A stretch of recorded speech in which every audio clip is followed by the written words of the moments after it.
Good to go. Good to go?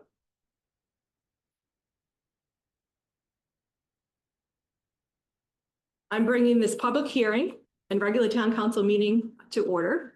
Today is Thursday, September 11th. I will have you do roll call and then I'm going to take a minute to speak to the council. Thank you. Thank you.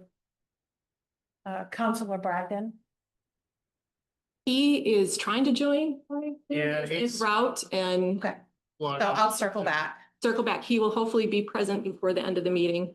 Chair Danforth, I'm here. Councilor Dume, Here. Councilor Higgins, Here. Councilor Mackin, Here. Councilor McGlaughlin, Here. Councilor Pelletier. Here.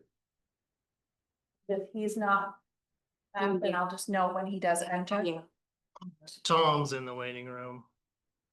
And before going forward as well, those people joining by Zoom, we do need your first and last name to appear on the screen. There's somebody that is labeled iPad 3 currently. We need your first and last name in order to stay in the meeting. And at any time, somebody on Zoom wants to speak, we will need to see your face.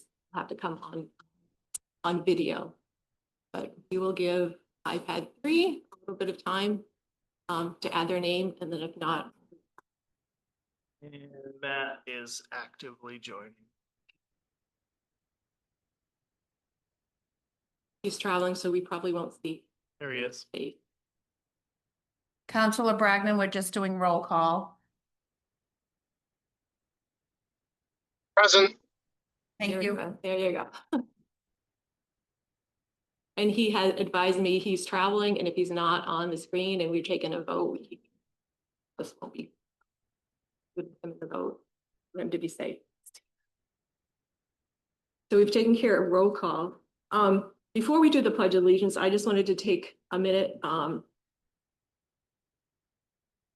because today is September 11th. It's a very significant day in our nation's history. We all know. So on behalf of the council, I want to thank Chief Cody and his staff at the fire station for sounding the horn this morning in recognition and honor of the lives lost and heroism shown on that day. And for the same reason, after we do the Pledge of Allegiance, I'd like to take a moment of silence before we sit down and start our town business right after the Pledge of Allegiance. Also, we were notified last week that a former manager, Paul Bird, I think it was 1999, he served our town. Somewhere around that time, he passed away. So out of respect for his service to Millinocket, the council has also asked that we take a moment of silence. So I'll have, we'll do the Pledge of Allegiance and we'll just take. Thank you so much. Dan. I pledge allegiance to the flag of the United States of America and to the republic for which it stands, one nation, under God, indivisible, with liberty and justice for all.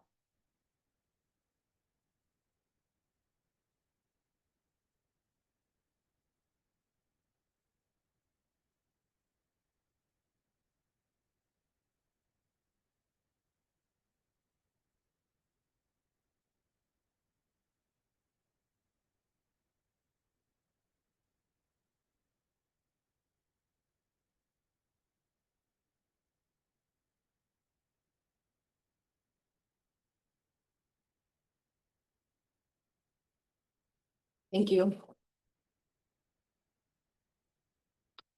So we do have one adjustment to the agenda. The discussion on recreation services communication is going to be moved to after order number 201. That was based on request by counselors to move it to the end of the meeting after the last order. Seeking approval of minutes of August 28th, 2025 regular meeting. So moved. Second. Motion made by Councilor Dume, seconded by Councilor McGlaughlin. Are there any council comment on meeting minute? Any from the public? Being none, we'll take a vote on approval of meeting minutes. All those in favor? We don't have. No, we're not gonna, he's not on screen, so we will just take a, okay, so that passes 6-0. That will take us right into our special presentation. So we have Peter Walls is going to come to the podium and talk about community. You sure he's gonna try to get set up with us to be able to show us a picture too? You're on there, go ahead and, screen share or. That's down the way.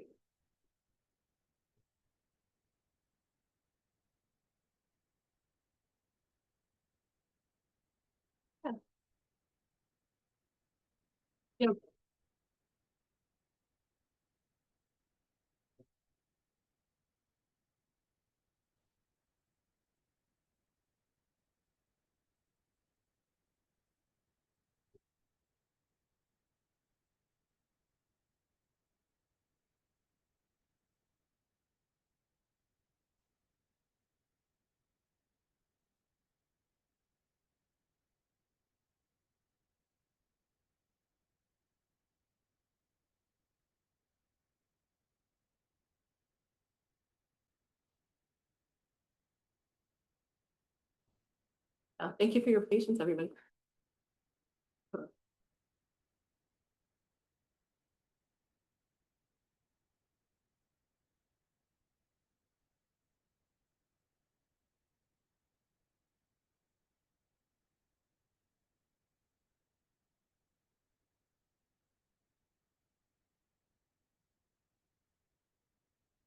Randy, would you like to?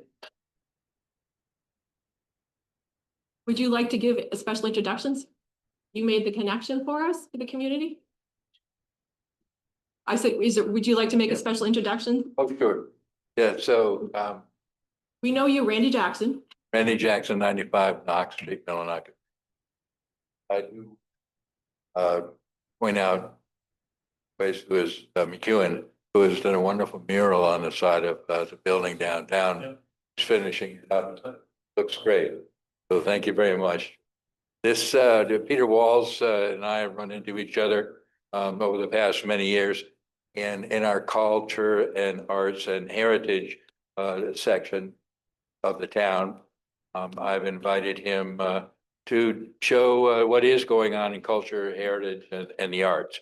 So Peter is appropriately dressed for helping you guys do the mural out there.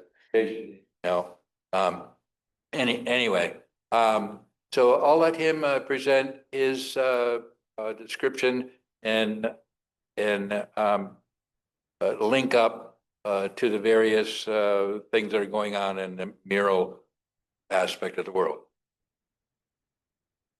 You can hear me fine? So my name is Peter Wallace, like Randy, not an artist for almost 30 years now. The past 7 years, I've been but and hence I'm just the way I am on my way up here today. Luckily, on my way in Bangor, there was a 134-foot community mural being painted. Yep. Speaking right into the, sorry, I was getting some feedback. okay. You leave it right on the Alright. table and face the Sorry. camera. That's fine. It's fine. Oh, sorry. Very Okay. good. I'm usually in the studio or on the streets painting, so this is not my normal. So anyways, so I took a few pictures of today's. So this whole week they've been painting this community mural. I just wanted to show some pictures. That was pretty exciting to have. We have at least 40 to 60 people, volunteers out every day. Most of them not artists, most of them just wanting to be part of this. And that's the exciting part for myself.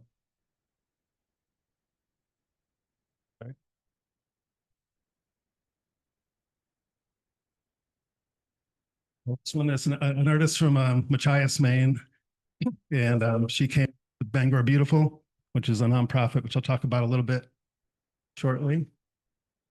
But it's working with the Maine Audubon Society. So she created a mural of different birds of the region. Very graphic, but to cover that much square footage to beautify this pretty much an eyesore area on State Street.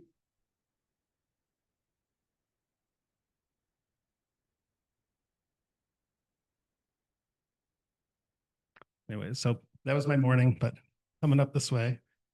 So since 2019, I've been working with public arts. Really, I started as a studio artist and now I work with the community. And I find I've had to relearn what it means to be an artist, how to work with the community, all the integral parts of it, design professionals, work with the officials of the city, the town, with the community members, creating art that's not for you, but it's for the community. So that becomes a whole new way of thinking about art. For those that are interested, ever since I worked with Randy up here, I've become more active in getting my information out. So working with the Maine Arts Commission on my website, at the moment, it'll be on the Maine Arts Commission website shortly, is everything I've done in terms of information for making public art, murals, goes to materials, how to find funding, how to locate resources, how to talk with the community. Anyways, if anyone's interested, it's a new resource we have up. So I'll say first, one great way to start art making. This is wheat paste murals. These are very temporary. Bangor's done it for the past 6 years. You know, other small towns have done it up and down the coast. This is a technique where we create designs and they're using a wheat paste technique. So they're temporary on the walls. They don't ruin anything. In the ideal world, they get put on and we try to get them off within a year so they don't become an eyesore. And that's a big problem with public art, is making sure the work has a quality that withstands time.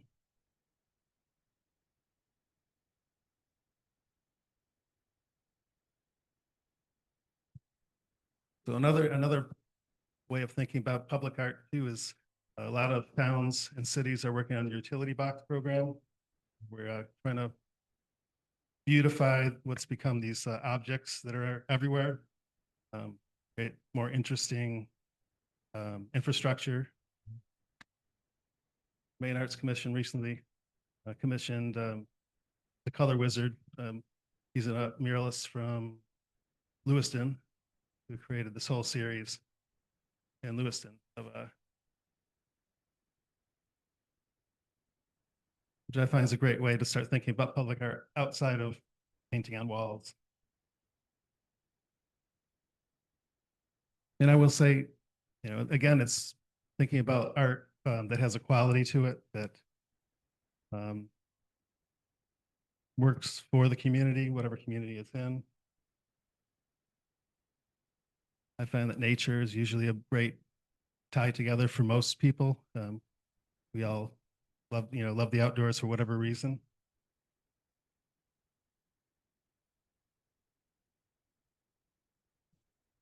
So the next thing, talk about public art in terms of reinvigorating communities, in terms of old buildings, structures.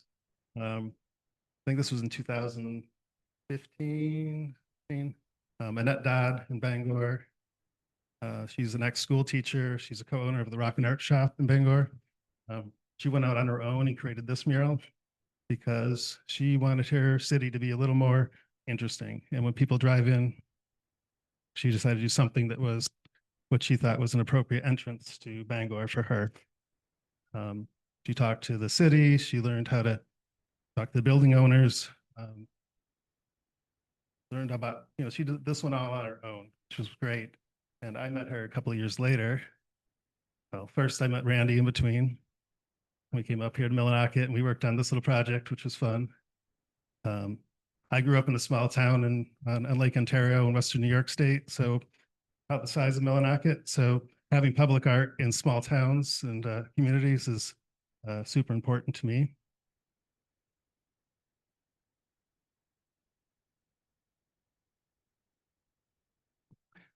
So this one's in Bucksport on the side of the Alamo Theater, if you know Bucksport. So this was with the Maine Community Foundation, or not unlike Millinocket, trying to lift up their town. So this was the first project of bringing major art into it. And I worked with artist David Hurley.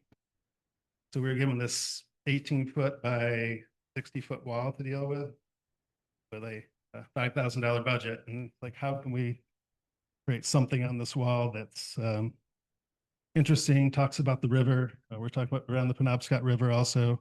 We're talking about the fish, history of logging. But we work on panels. So we work on shaped panels, which we then attach to the buildings so that we don't have to paint the brick, which most people don't like their historic buildings touched, which is great. This one, we can tie in a 1/2-inch MDO substrate into the grout lines. And if they ever get removed, it's just a quick repointing and no damage done. So another way to think about making art is how you don't hurt your structures, hurt your buildings, and bringing some beauty in with knowing you can get, it can be removed if needed for whatever reason. So this one is in 2023. And this is when I met Annette Dodd, who did the Bangor greeting mural. So this is the post office ramp in front of the post office on Franklin Street. Huge eyesore, and there's businesses across the street. It's the entrance to the Kendusky Stream Trail. And she's always wanted to do something to this to make it more interesting. So we approached the city. We asked permission from the post office and the town and the city of Bangor, and got permission to create some drawing. We came up with this. So Annette created the backdrop design, and I do all these cutout animals, which is sort of what I do. But they all dealt with animals on the stream itself. And again, we started having the community come in and paint with us. So when we were painting, you grab a brush and you come in and join us. And you'd be surprised how many people start walking up and taking ownership of this mural. And when they're done, it's their mural too. It's not just something that we made.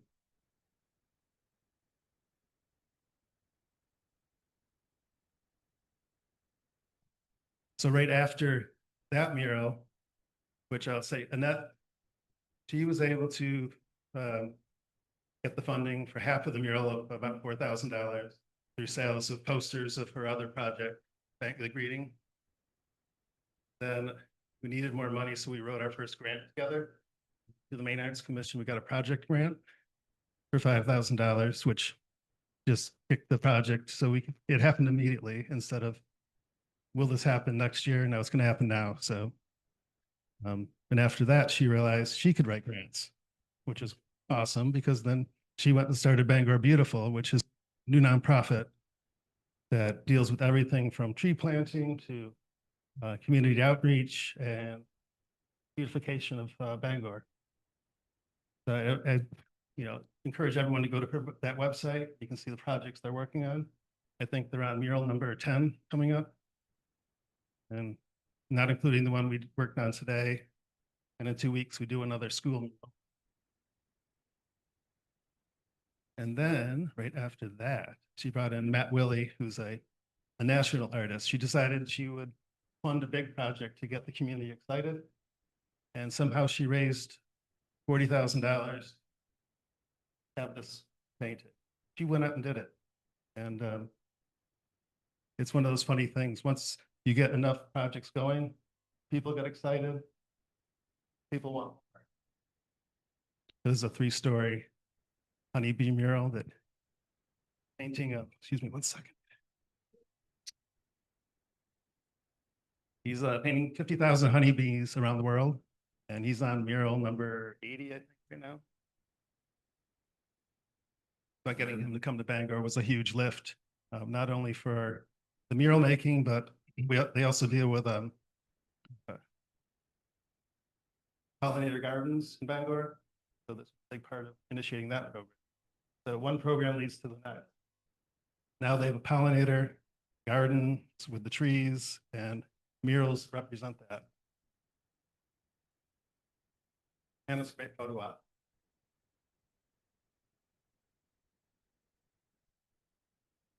So another way, I work with a lot of art centers around Maine.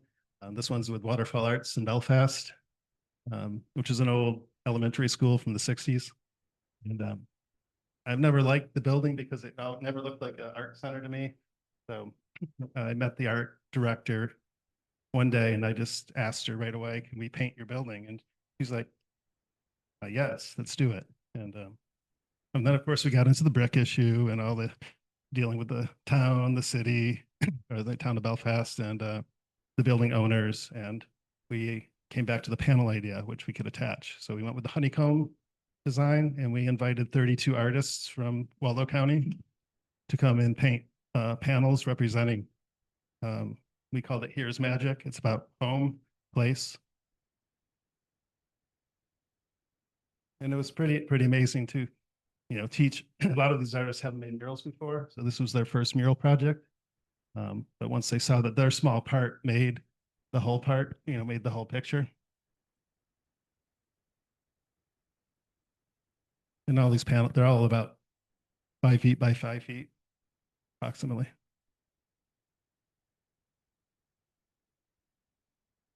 And we had one of the biggest turnouts in the community for this project. And Belfast is notorious for not wanting public art in their town because they don't want buildings touched. That would change. And we have 2 new big projects coming up next year.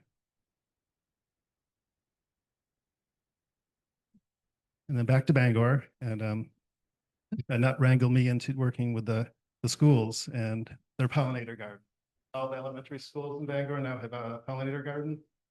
They learn about gardening, pollinators, nature. So we were going to create a backdrop mural for each school. So this was the first one. So I had the 150 kids each create drawings of what they were learning in their class. And we came back with, 600 sheets of drawings. And I had to design this and think, how can I make this their mural? So I decided at the end, it's not going to be my drawings. I took all of their drawings and I put them into a larger image. So, which is really fun. It's bold and colorful. And we have all learned together over 1 week.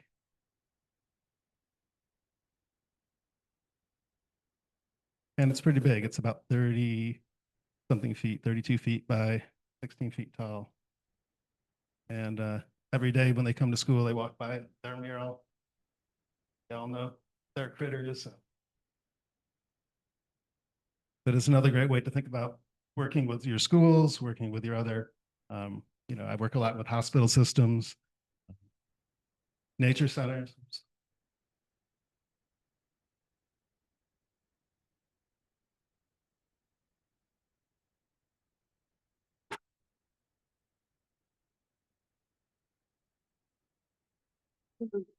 Break the suspense. Do you have a project for Millinocket? I can think of plenty. And that's, that again, working with what, I love working with people like Randy, who I love coming to these communities and seeing what they want to do. I work with a lot of communities, Dover, Foxcroft, we're working with now, trying to, they want to create a huge initiative. They didn't get their grant this year, but they'll get the next. But yeah, there's plenty here to do. And this one sort of relates in some respect. My wife and I actually did this project with a land trust down in my brain. Land trust. So we did a project in Belfast. They have one of their trail systems there. And they allowed us to create, we called it jewelry for the trees. These were mural pendants we suspended in the trees for 3 weeks. It was a way to bring art out places you don't normally see it. And they're all 4 foot by 32 wide, pretty large. They change every time of day, rain, the wind. But it was a great way to think about art, not in a gallery, not in a, the usual spot. Sort of goal. And again, so there's a hospital, working with the Penn Bay Hospital. Someone approached about if we ever, we could work in there, creating murals for the psychiatric ward. We're doing all the holding rooms. And it was one of the most interesting projects in the regards to what you can and can't paint for psychiatric patients. You know, everything's a trigger. So it was a learning experience. But I had taken 12 of the artists from the Waterfall Arts mural and just learned about mural making and brought them to this project so they could learn the next step of painting on walls. So we really gave them, you know, we gave each room a room that allowed a space to sort of look at and drift out.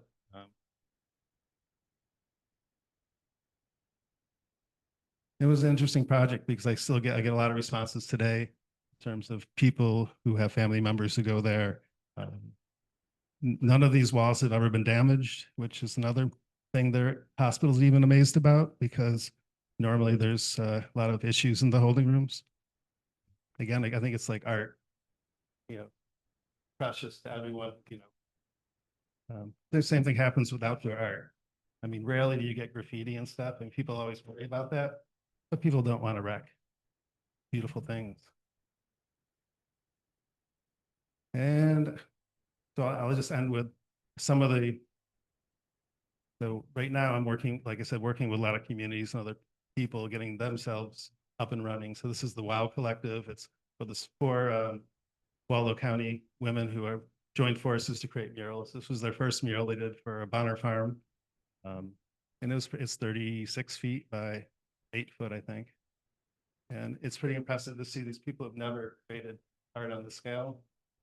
And then what it does for that area. This is another new person I've just met on the phone, Leah. She's up in Fort Kent. And she recently moved back home to Fort Kent and wanted to bring art to her town. And she's doing it, and she's been calling and asking for information. She tried to get stuff up for the Acadiana Festival coming up.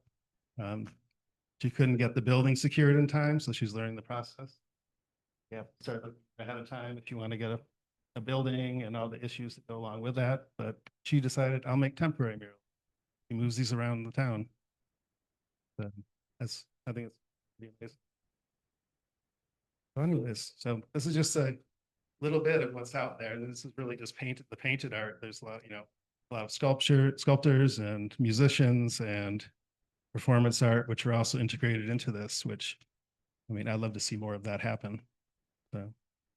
Anyways. Yeah, thank you, Thank Mr. you. Walls, for showing us what's possible. And we know that art is very important in a healthy community, and we need more of it. Yeah. I don't know, I'll ask, any of the counselors have any questions or comments? Want to share with Mr. Walls? I appreciate seeing what's possible. Anybody from the public? Got them. I think it's interesting to note the different forms that the murals can take, and the ones that don't harm the buildings that Peter has been involved with, and also you know, painting on the brick and utilizing the mobile murals. So there's much to do as far as arts and culture and heritage. The other thing is, I will mention that the lobby to the Boreal Theater will be all painted with the mural coming up, but that'll be a surprise for you. Good luck. Thank you very much, Peter. Thank you. Yeah, thank you so much. And thank you, Randy Jackson.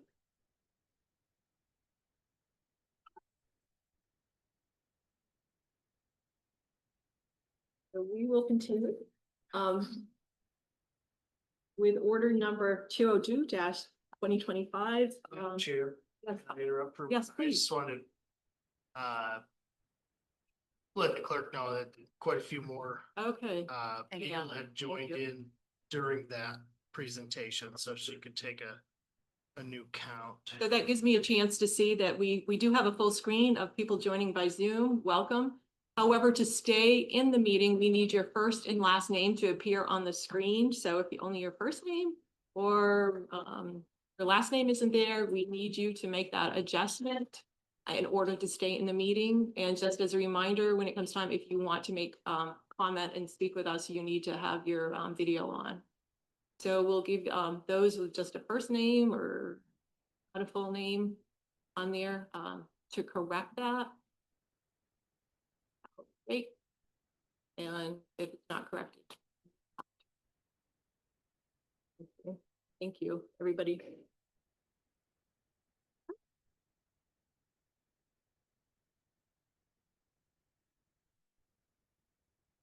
Okay, so let's go ahead and, Council McGlone, can I have you read order number 202, please?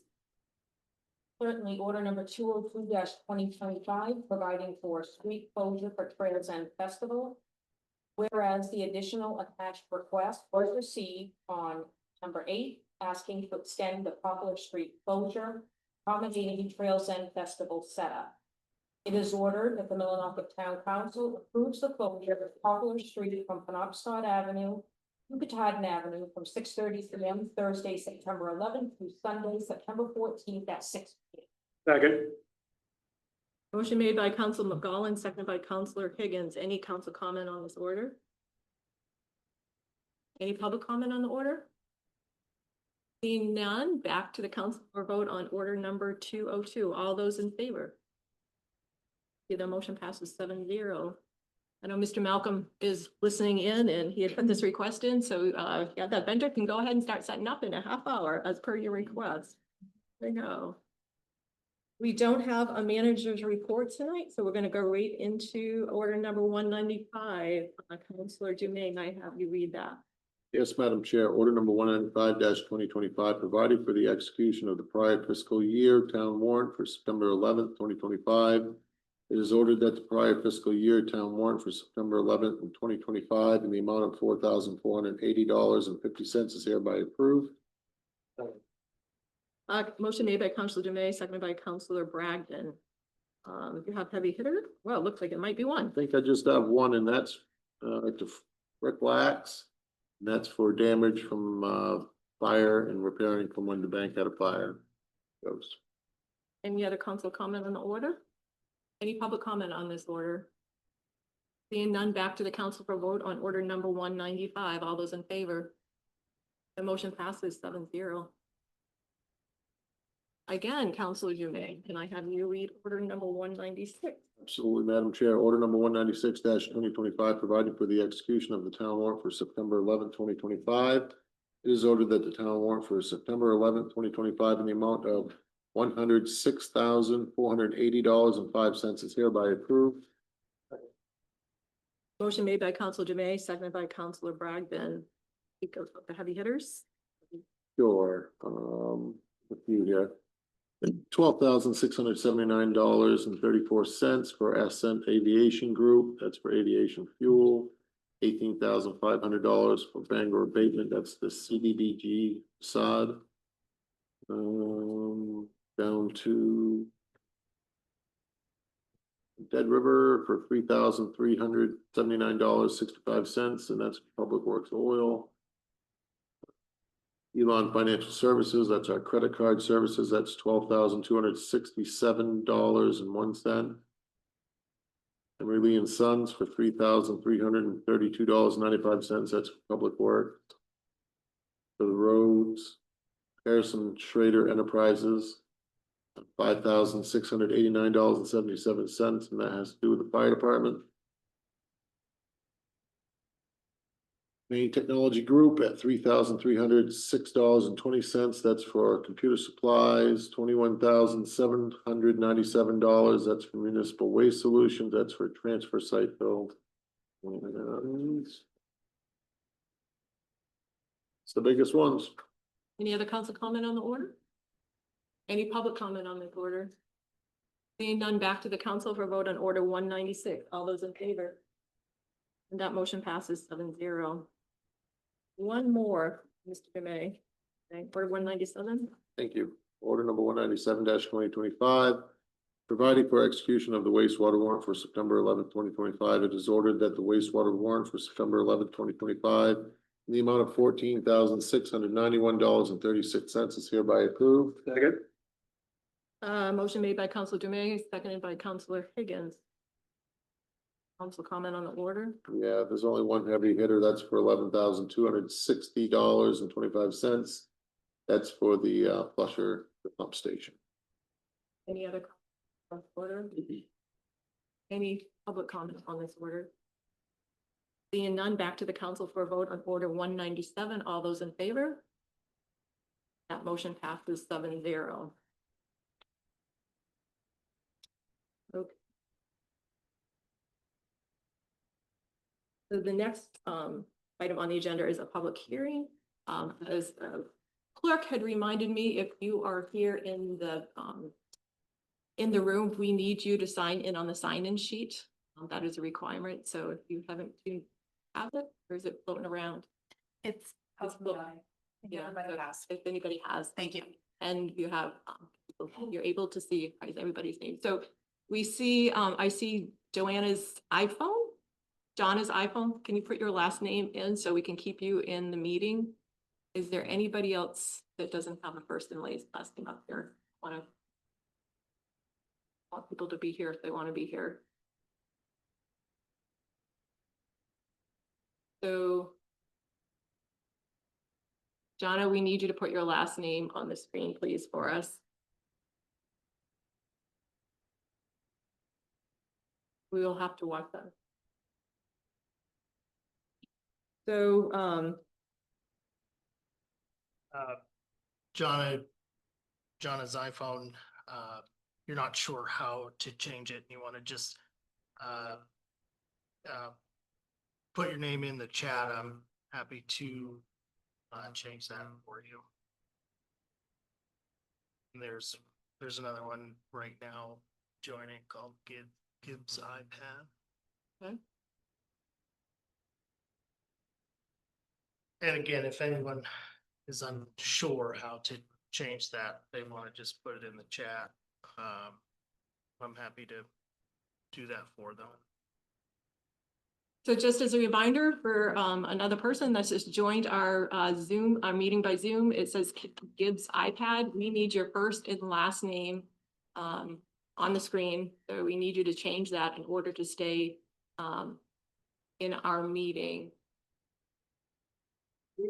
Thank you.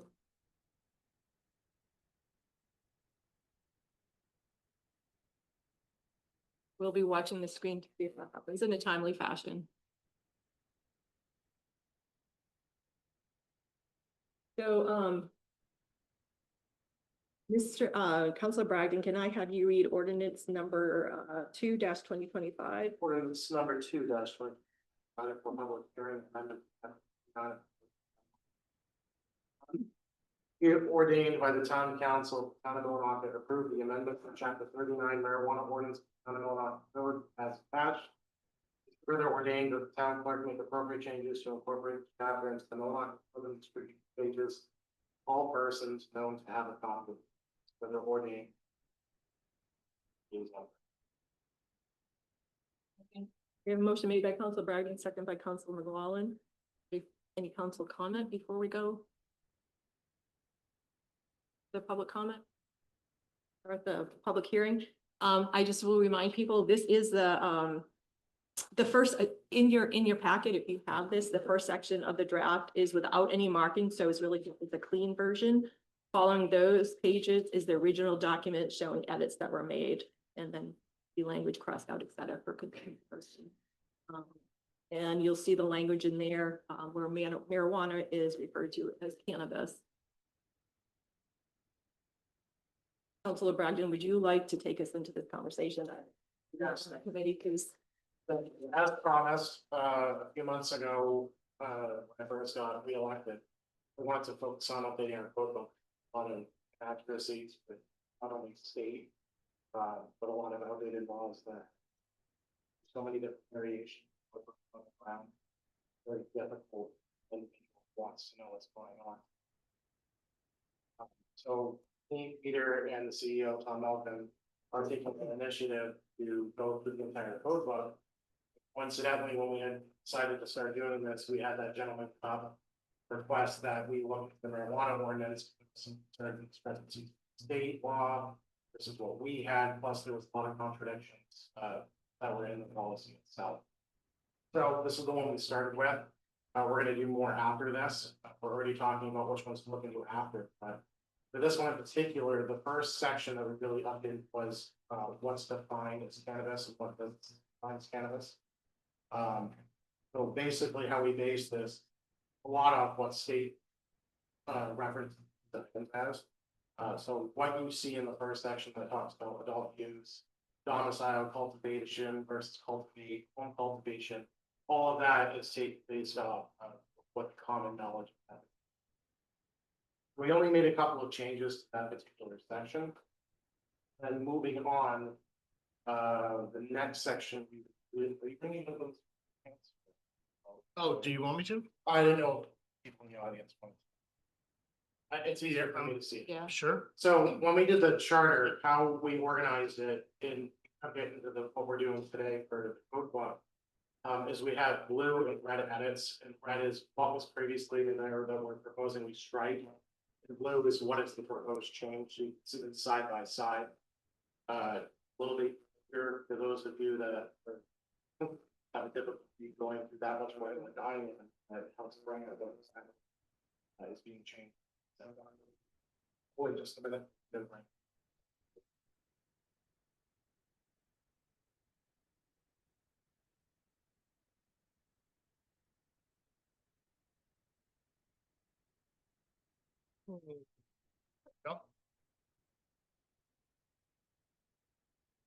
Right. So as you can see, this was sent off to legal. We had a couple of things that we were concerned about and bounced back and forth, so. I think the right thing, what is it? Okay.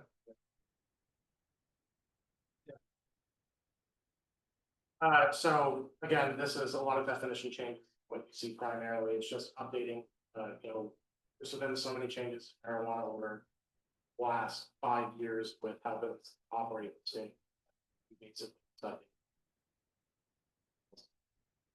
So for example, of this, at the very bottom of the paragraph, it says marijuana, cannabis, the leaves, stems, flower, and seed, blah, blah, blah, blah. Title 7 MRSA, so that section changed.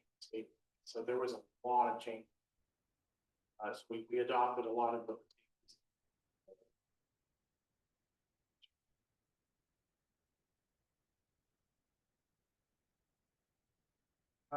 So really what we did with this section, there really wasn't much changes other than a definition between adult use versus retail. We made it a little bit more defining. So as we know, adult use is not legal in marijuana, legal in Illinois. We have medical Dale, you want to rephrase that? adult use, so the 21 or older to buy, legal in Illinois, so you have to have a med card in order. I think the Is it a term rec- Jane was looking for is rec. Oh, Yeah. You're better with that. That's fine. No, I was understanding. Because it is now legal. Right, it's legal, so what I meant was sale, so we don't have any sales in it, so like Medway has one for the. We only have one right now, that sells medical.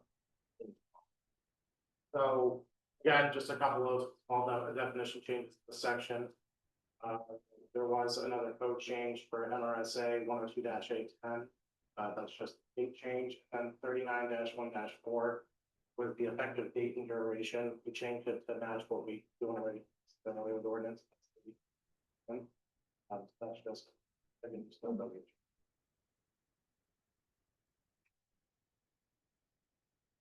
So this is where we start making some different changes. So as you can see, there's a lot of.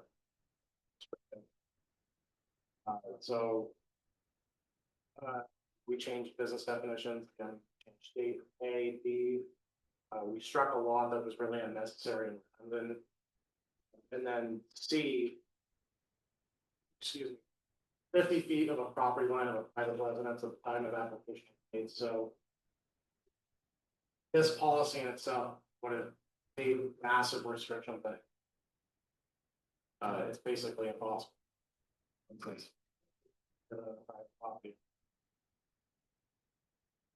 That was from. To. Moving on to D, storefronts versus two dispensaries. I'm gonna let Peter talk a little bit more about this. It's probably an eligible portion. But basically what we did was we had two medical cannabis months before, I'm just gonna let you take a look at that section. Yeah, so in the current ordinance, it's identified to have just two, a cap of two medical storefronts. And there's interest in expanding that to include the option for dispensary, which is more of the farm to table version. So a dispensary operates as, you know, they grow and harvest their own products. And then they have a retail space where they sell only their own grown and cultivated product. So it's very specific to that grower and that business. In a, you know, regular retail medical storefront, it's, you know, more traditional retail environment where products are purchased from multiple vendors and then sold through the store rather than producing their own. So that's really the two there. So the gentleman who came out and saw us, he was interested in your dispensary, creating a product. And, yeah. So it's not very, but it's some photos. And sell it. We don't like it, so. No. Last time I spoke.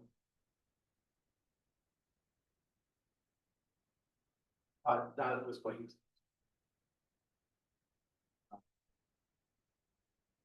There's no changes to E, just some business changes, basically staying the same, the hours of operation.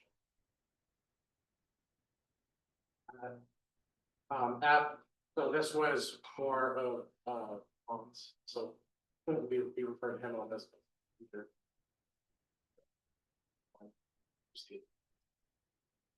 Basically, this refers to the order, that was a huge issue that was brought up during it. When this policy was first created, there was one business. And this particular ordinance was to, we didn't really change anything to it other than making it open-minded, so it would be for our CEO.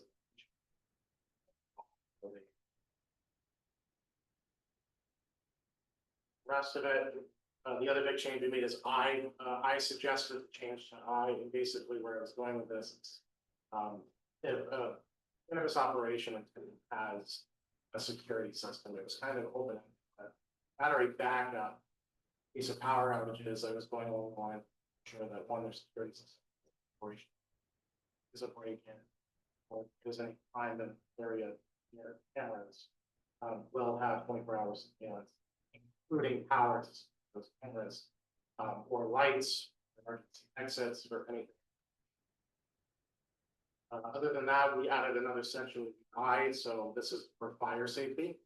And what this is called a Knox box. And I'll talk about it.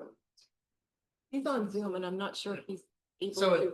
a Knox box is it's a small key safe key storage device that's mounted to commercial buildings, and there's one key to it that is housed at the fire department, and inside the box is keys to the property, and only accessed in the case of an emergency if nobody's around, nobody able to get a hold of. So, you know, for quite a few years, as new businesses or commercial properties are developed locally, there's been a recommendation, I don't know if it's a requirement across the board yet, but to install these Knox boxes so that, you know, in the sense of public health and safety and emergency response, there's access to the property should there be nobody there to get in. Yeah, that's what it is. I don't know, Tom, if you want to add anything to that. He's nodding in confirmation. No, that's perfect, Peter. Thank you. So with that, Peter was talking about Miracle. Quickly, fire safety. Only be accessible.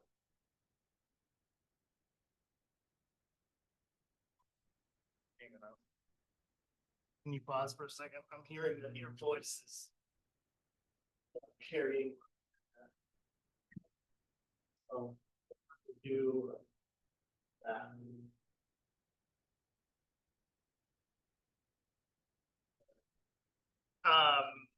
Yeah, we'll see if Mr. Pringle has or if folk. Mr. Pringle, can you hear me okay?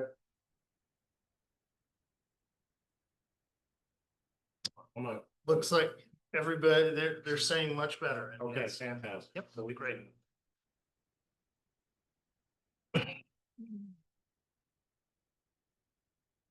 So, H, if I'm not mistaken, legal said that I'm done. I have. Check, it really should be in enforcement, I consider. So keeping that there. I was changing some general wording, so shall obtain a bit on market. I is another big change, so what we did was we changed the permit pricing. So before it was $500 per year, we changed $2,000 for the initial 1-year permit, and $1,000 for the annual full permit, which is extremely gracious to look at other committees. We found that the median was between 3,000 and 5,000.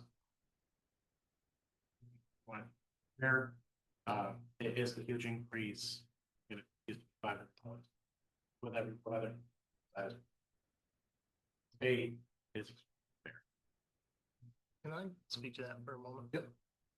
I just want to point out that in the current draft where it talks about dispensaries at a $500 per year permit fee, none of the businesses in existence so far have been dispensaries, so none of them have been charged a fee at all so far, on an annual basis or otherwise.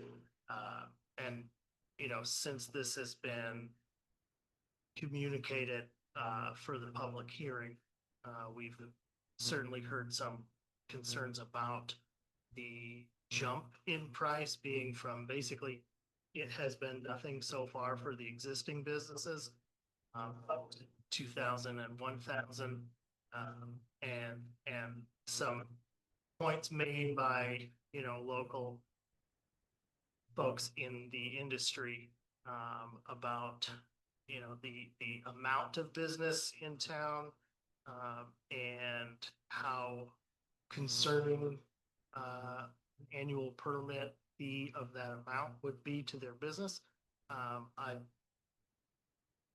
As we go through this process, I'm quote unquote just the manager, but I would suggest that the council consider lowering that. I don't have a recommendation, but I would anticipate that there would be some thoughts shared from the community on that as we get into the public input section of the special hearing. I speak my mind on this. I think 2,000.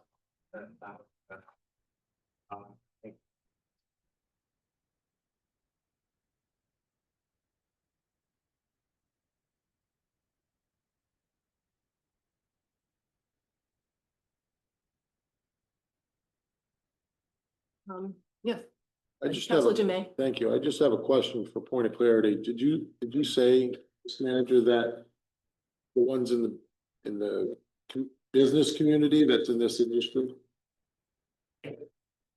And we have one currently? We have one within town limits currently. We have another business owner that has reached out, who had been interested in relocating their, a community member, who lives here, had been communicating about relocating their existing business to Millinocket, and expressed to me that this would be, these permit prices would likely be a deterrent to them making that decision. So I just want to make sure. Point of clarity, there's two licenses out. One is basically sitting.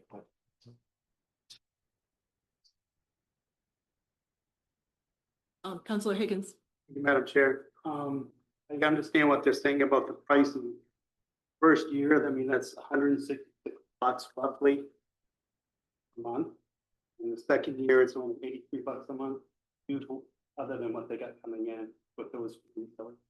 Doesn't seem too extravagant. Any other counselors want to chime in on on this item at this time? Maybe we'll come back to it. On then, moving on. To I, again, just regular changes there and.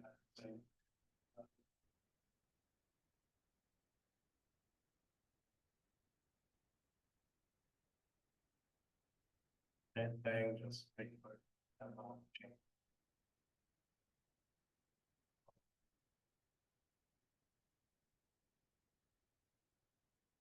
See, we did edit, same thing, they.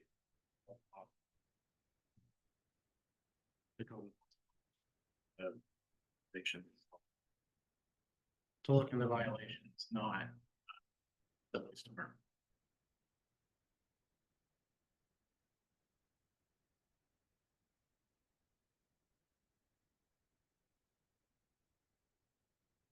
Through the end. Yeah, I don't think there's too much else, but it's just a lot of updates to definition. From here on out, there is a section in here. I believe that was added from legal to add, which was a concerning topic for all three of us when we had originally talked about it. If a license is purchased through the town of Millinocket and it's not utilized, I believe we've decided to change it to 6 months. If I'm not mistaken, Tom. He's nodding. So the recommendation from the attorney that reviewed this with us was to administer it much like any other, license that we do, which would be an annual license, in regards to, entertainment, victular, that sort of thing. But the 6-month point was, much can happen in 6 months, but if nothing has happened, or if there's, going to be a delay to meet that 1-year mark, that it, naturally should be communicated through the code enforcement office so that they can stay on top of it, but it would remain a 1-year period. Well, that will combat people buying licenses now and like said. Other than that, again, the rest is all just definition changes, no other major changes to it. So if I can take any other council comments, come on. Higher order. Counselor Pelletier. Yeah, I've reviewed this and satisfied that it doesn't change standing with recreation. And one change I would like to see is 3921B, where you have no more than 2 medical cannabis store dispensaries shall be located in town. They're limiting 2 businesses downtown. I think that's a fair change, actually. That's something I think we have to talk about. I'm not sure how. I think that's fair. Sure. Well, at this point, Tom and I's opinion is out the window. It's up to the council. I still think personally from a council perspective, I still think it's important, but. No, I understand that. I understand the thought there, and the intention. When it comes to making changes at this point, now that we're in the special hearing process, or the second special hearing, when it goes to a vote of the council is where, a counselor would to, make those different amendments. So we would have to, you would have to keep that in mind and ask for that amendment at that time.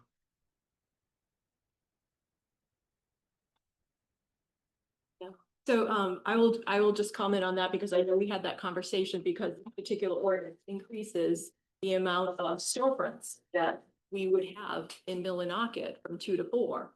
2 would be storefronts, but the other 2 would be the dispensaries that are growing their own, and then a storefront. Any storefront has to be in a business district of their home. But I wouldn't want, I'll speak for myself, 4 storefronts on our main street selling products. So within our business district, not just downtown and up the hill or whatever, just so that there's spread, neighborhood commercial, whatever the business district. So change that's my feeling on it now, Councilor Dumeay. Just have a question of why. So I'm asking her why. She had the intention, so.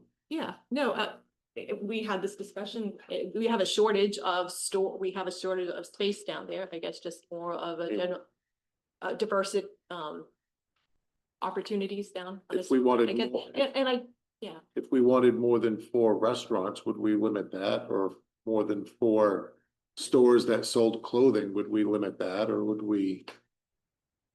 Is it the product that is the intent of just I asking? guess I haven't gone that deep in thinking about it, so I appreciate your perspective and we'll see what.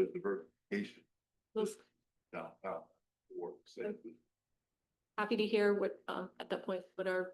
Okay. Yeah. There's only so many storefronts. Oh, yeah. Sorry. Right. Right. Mr. Manager, have another comment? Just because the ordinance allows for, or this draft of the ordinance would allow for 4 stores, doesn't necessarily mean there's going to be 4 stores. It allows for it. But it doesn't mean that 30 days after this is passed, we'll have, 4 businesses, within 100 yards. It's hard to say what that would be, but I just wanted to make that clear.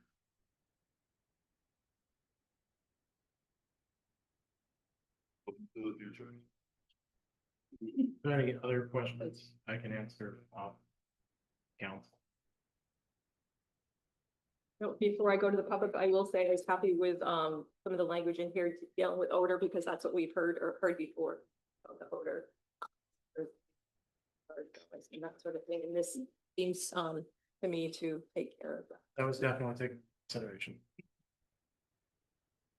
So if there aren't any other councilors that want to comment at this time, at the public hearing, I will go to the public who want to speak on the changes to the town's ordinance. So we would have you come up to the podium and state your name and address, and if there's anybody on Zoom that would like to speak, we need the same thing, you need to be on camera. We will go to the public here in the room first. My name is Kyle Fuller. 69 Congress Street. So I'm here to express my support for the proposed new ordinance that would allow more medical storefronts. Right now, here in town, currently patients, if they want to buy an ounce of top shelf flour, $200. You go to any surrounding towns, well, I say surrounding, but I should say if you go somewhere like Bangor, more like 100, 125. And that forces many people to travel long distances and they don't have access to affordable product. Issue is that our current dispensaries rely on third-party supply chains, which drives up costs. By allowing single source operators, those who both cultivate and dispense, this ordinance creates an opportunity for patients to access more consistent, transparent, and affordable medicine right here in our community. I believe this proposal represents a real step forward in improving patient care and keeping revenue local. And I look forward to discussion as forward. Thank you. For your comment. Any other in the room?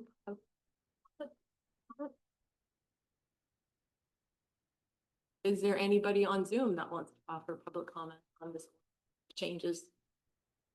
Yes.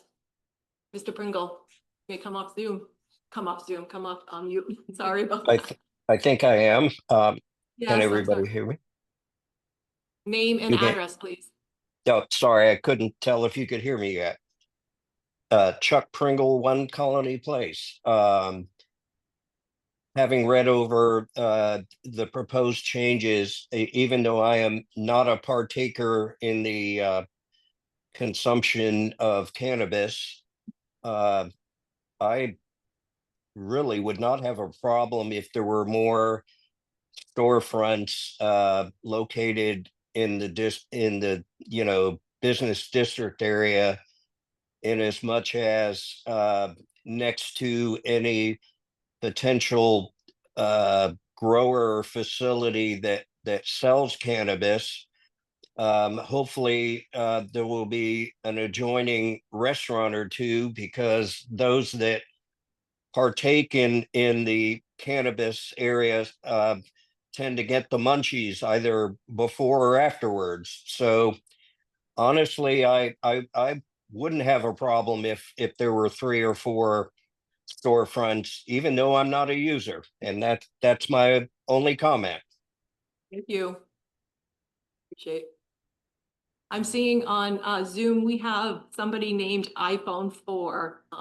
Perhaps you just joined. In order to stay in the meeting, we need your first and last name, so we can read that on the screen. So whoever joined and just has iPhone 4, we need your first and last name.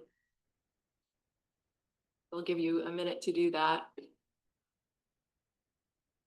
And again, I'll offer to, if you're unsure how to change that yourself and you want to put your name in the chat, I'm happy to make that change for you. So while that is happening, is there any other public comment on the order? Things that been discussed? This is the first reading. Our next meeting, we will have the second reading before the council members take a vote. I'm not seeing any other of the public that speak at this time. Is there any other council comment on changes or anything that we?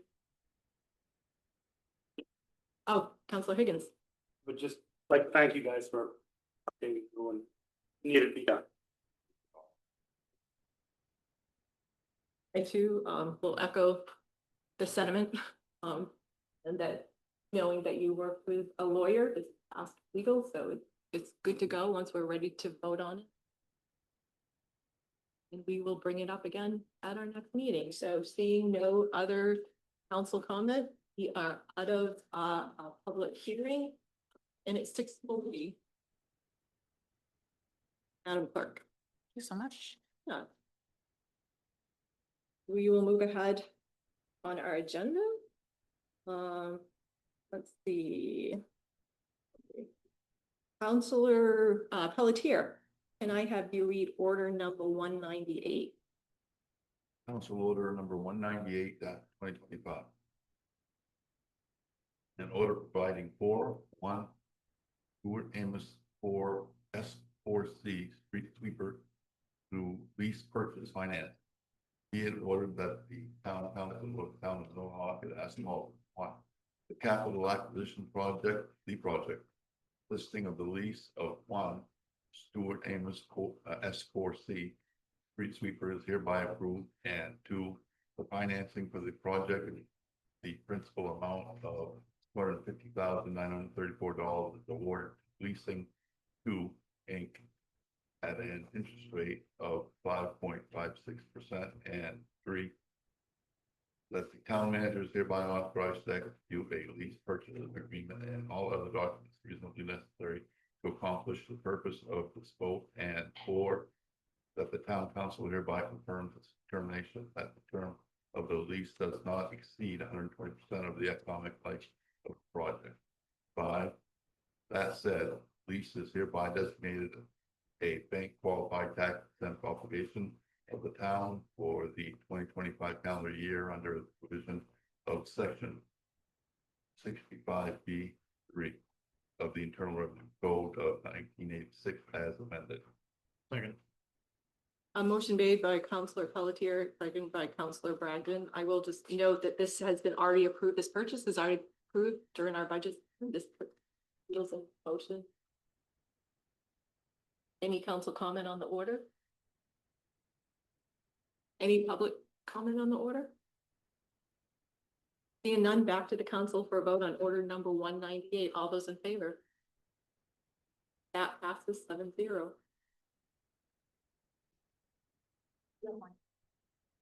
Okay.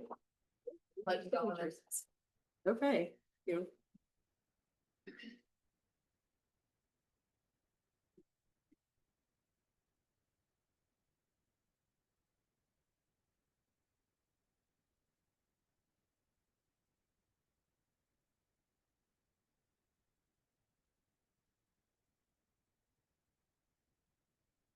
And that Counselor Mackin, can I have you read order 199, please? Order 199-2025, providing for authorization to amend the airport project contract with Oil Lick Tanner and Associates. Whereas necessary amendments to this contract have been identified in relation to scope of work and estimate of engineering costs. Seeing maximum amount of the agreement by $123,085. $689,725.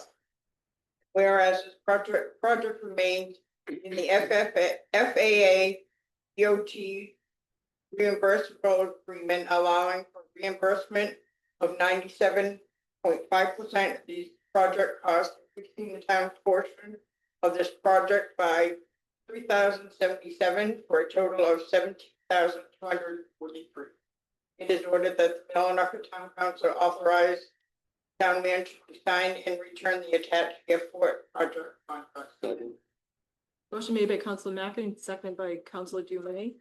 I will have the manager order, please. For 199.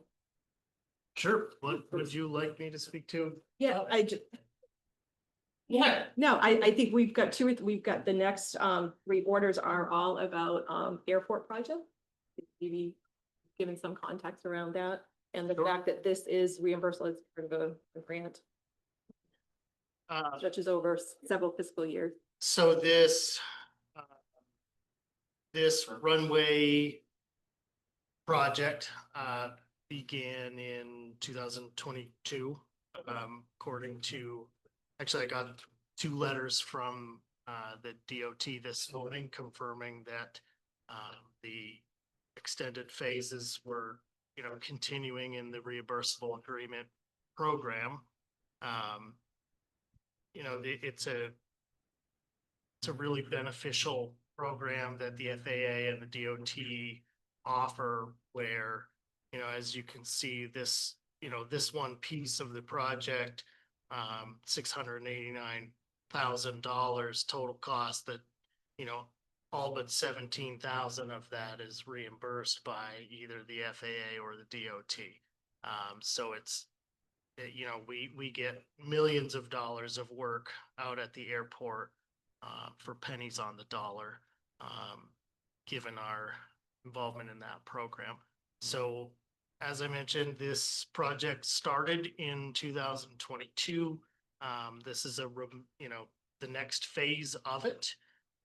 And well, we're getting into the next phase of it. And in preparing for that phase, the engineers had, come up with some scenarios that, weren't anticipated that included some additional work to be done and some permitting to be done. It did identify that We were saving in one category of the budget, but needing to increase another category of that budget. So the offset is what's identified in this order. And again, this is a cash flow item. It's outside of the general fund budget, which is passed annually. It's treated as any other grant that we obtain and administer locally. It is very, it's almost entirely managed by the airport engineer outfit, Hoyle Tanner, with a massive amount of work from our airport manager, Jeff. And it will continue to span, fiscal years. So does that meet all your expectations? Do any other counselors have comment on the order? Anybody from the public comment this, please come up to the mic. Your name and address, please. Ellie Packard, 34 Main Ave. And I think you answered it. Say you got a.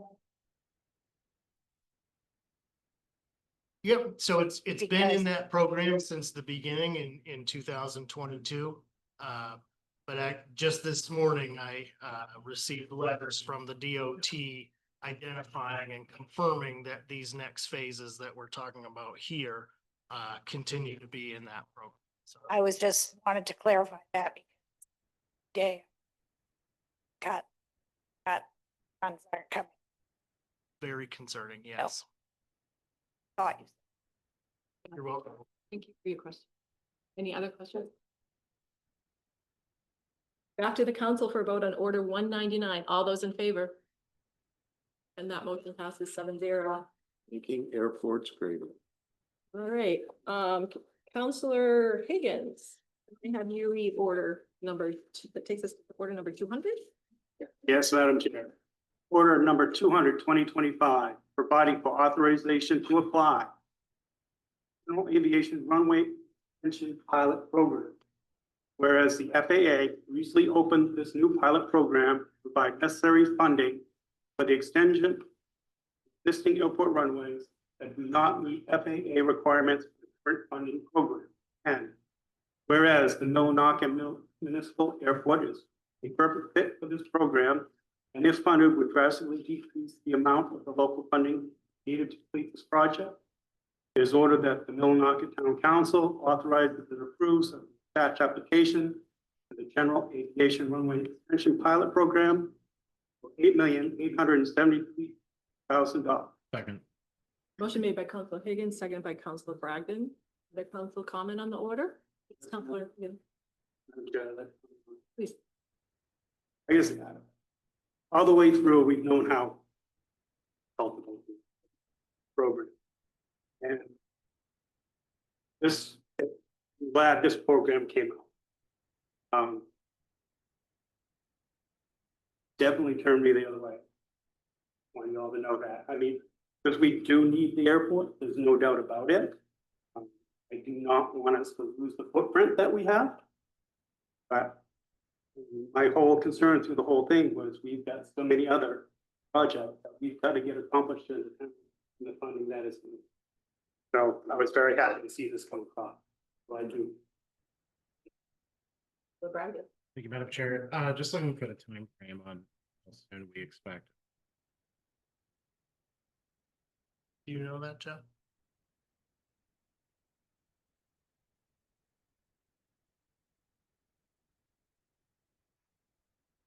Ladies and gentlemen, Jeff Campbell.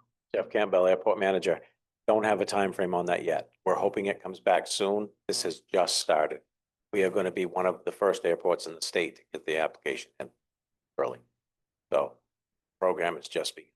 But this part of the project that we're talking about, this funding for, doesn't begin until 2027. So we have some time. Thank you. Mr. Manager.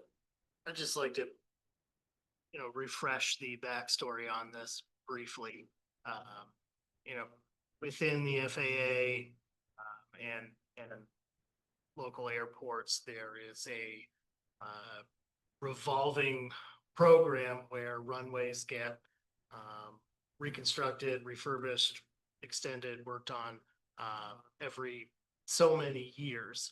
And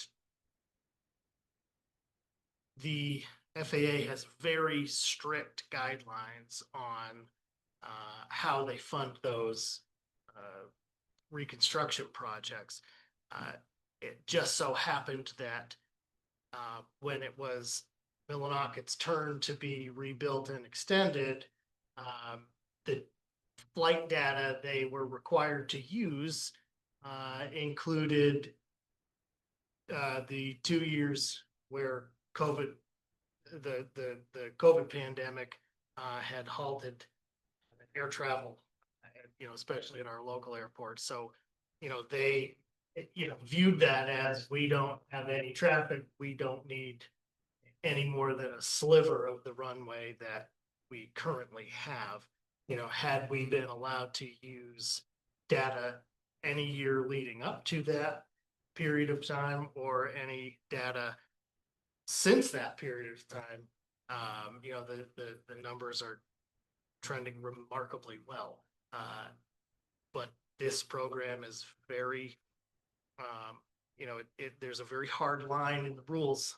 So for the past several years, Jeff and I and others, we've been communicating and fighting and working with senators and other elected officials and high-level executives in the FAA, trying to reverse that decision to gain the rest of the funding to do the complete project. In the meantime, at that point, the council had agreed and voted that it was a worthwhile investment and had passed an order committing to the whole project, with the understanding that our team would continue to either address it with the federal government, while also applying for various grants along the way to make up the debt or lessen the debt. It seems like this pilot program was started because of either our airport or other airports like us, and how many of us were arguing the data rules that the FAA had. So this, if funded, puts us right back on track to where we would have been had it not been for the data from the COVID years. So it's incredibly exciting. Thank you for that additional information. Any other council comment? Barry, thank you. Brendan. Just adding on, Peter, Jeff has a fantastic video on YouTube where he gives a presentation to the FAA. I highly recommend. I've seen that. Do we have public comment on the order number? Any public comment on this order? Please come back up to the mic. We would love to hear from our airport manager.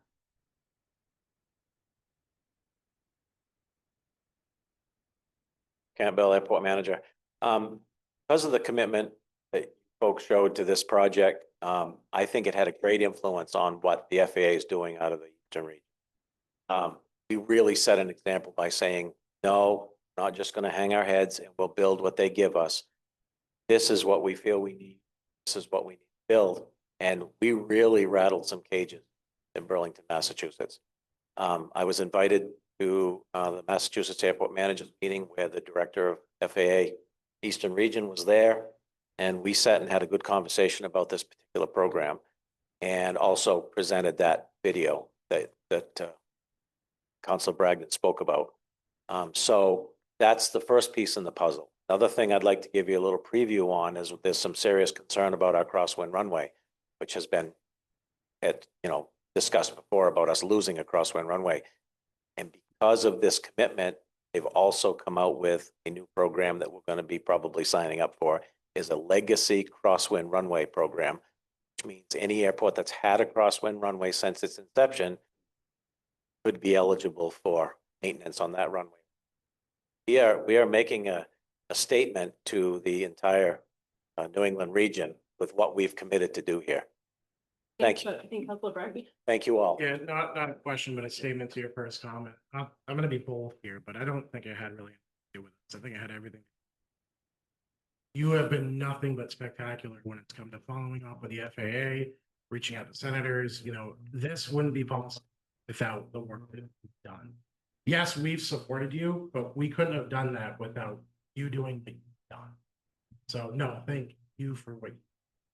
Thank you. Thank you. I appreciate that. And as Councilor Braggy said, I think you'll be the legacy here for us when it comes to that. Yeah, well, there's a tremendous amount of work and along with 150 acres to mow and 2 miles of runway to plow and 4 parking lots and, you know what I mean? It's a huge commitment and it's been my life's work. Basically this half of my adult life, 24 years of doing this. So thank you very much. I appreciate And we do hope that you will be able to plow this winter, that we're gonna know that. Any other public comment on the order? Come up to the mic, please. Shelley Packard, for Main Ave. I'm very excited. about it. Possible.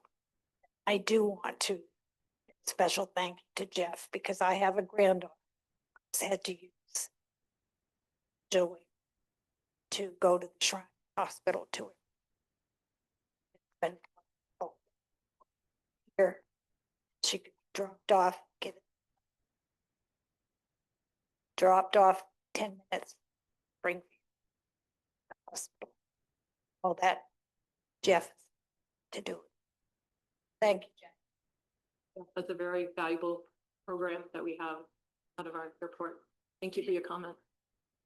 Okay, I'm not seeing any other public comment. We'll take it back to the council to vote on order number 200. All those in favor? That motion passes 7-0. Jeff has good coffee. Okay. Coffee, I should. All right, so this takes us to order number 201. Councilor Dume, may I have you read order number 201? Absolutely, Madam Chair.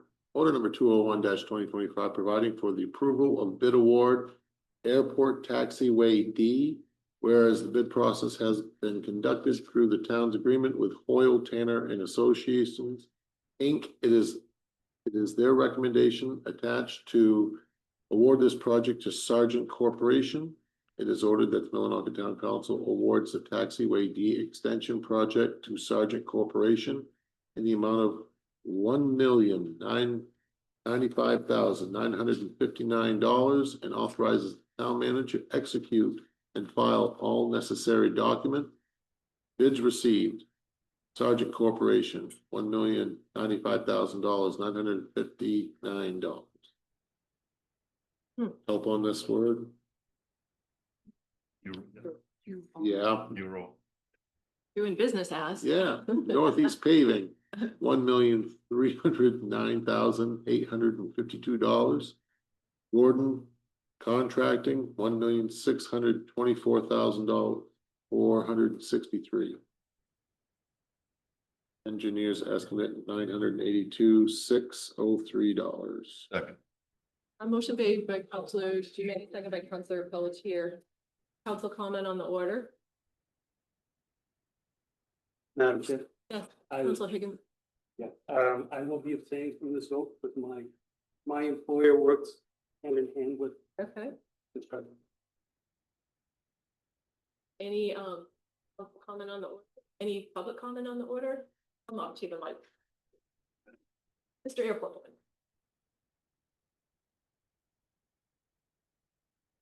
Campbell Airport Manager update on this project. For everybody else's information, you guys know what's going on, but this taxiway extension allows us to put 5 more hangar lots beyond the hangar that's already been constructed out there. This allows us to market 5 more lots for hangars. We've had 8 new airplanes call Millinocket home in the last year. So we're increasing our numbers, run out of room. So we need to put more hangars up. Thank you. That's very good news. Any other public comment on the order? None, back to the council for a vote. All those in favor? All those abstaining? Hero.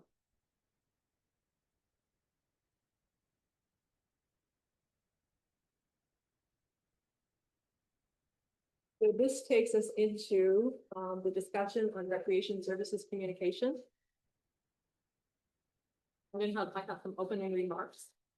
Before we go to public comment. So I want to thank those that have sat through our meeting, or have remained on Zoom to listen and participate in the discussion regarding recreation services. It was a last minute addition to our agenda, and it is a response to a flurry of activity on Facebook related to the town's contract with East Millinocket to provide recreation services. I will say for me, other than being sent the original Facebook post and reading a few comments, I have not followed the chatter. However, I have responded to emails and talked with community members that reach out to me with questions. I hope that we can clear up confusion and misinformation that's been circulating about the subject matter and reassure you that no formal action has yet been taken by the council. Before I read the letter that was sent to East Millinocket Select Board last Thursday, September 4th, I want to provide some context and a timeline and why we got to the point. Last August 2004, a subcommittee of Councilor Dumais, manager, and I were tasked with having initial discussions with East Millinocket with the offer to take the lead on the recreation service contract, basically flip-flop the way it was, which would mean that we would have hire and have the director housed in Millinocket to be employee of the town, contracted Millinocket. To this end, we met with 2 other selectmen and the town administrator, all of which were very interested in the proposal, and we're going to take it back to their board to discuss. It was a timely meeting because it was before they started the process of posting, hiring a new director to replace the director that was retiring. We left that meeting with what we thought was a handshake agreement. However, the ball was dropped and we never heard back from them. They moved forward with hiring a new director, and our manager was part of the interview process outlined in our contract with them that would happen. Felt it was a positive, even though the ball was dropped, I felt it was a positive step towards increased collaboration. I'm just sharing this to let you know this discussion to increase our role in providing and growing recreation services has been on the forefront of the council for well over a year. It's not something that was just conjured up. It's been an underlying theme most of the councils I've heard over the years we've served, comments along the lines, why we can't have our own rec director in town, why aren't we doing more, etc. Since the beginning of this year, and actually it was in February, there were requests made by email, first by me, reach back out to them, asking for a meeting as a follow-up to discuss, what happened. And we talk about rec services. No success. We'll get back to you. We'll find a time. Never happened. Time passed. We were busy with budgets and other business, and it was pretty much put on the back burner. Programs are being run. Things are going fine. No problems. And then we received an invoice from Millinocket in late July for $59,704 instead of $39,803, which was in our previous contract. The invoice came with no explanation of the increase nor a signed contract.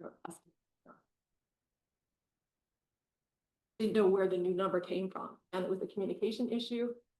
We reached out again, asking for a time to meet, again, without success. We wanted to talk about the contract. It's never been a personnel matter.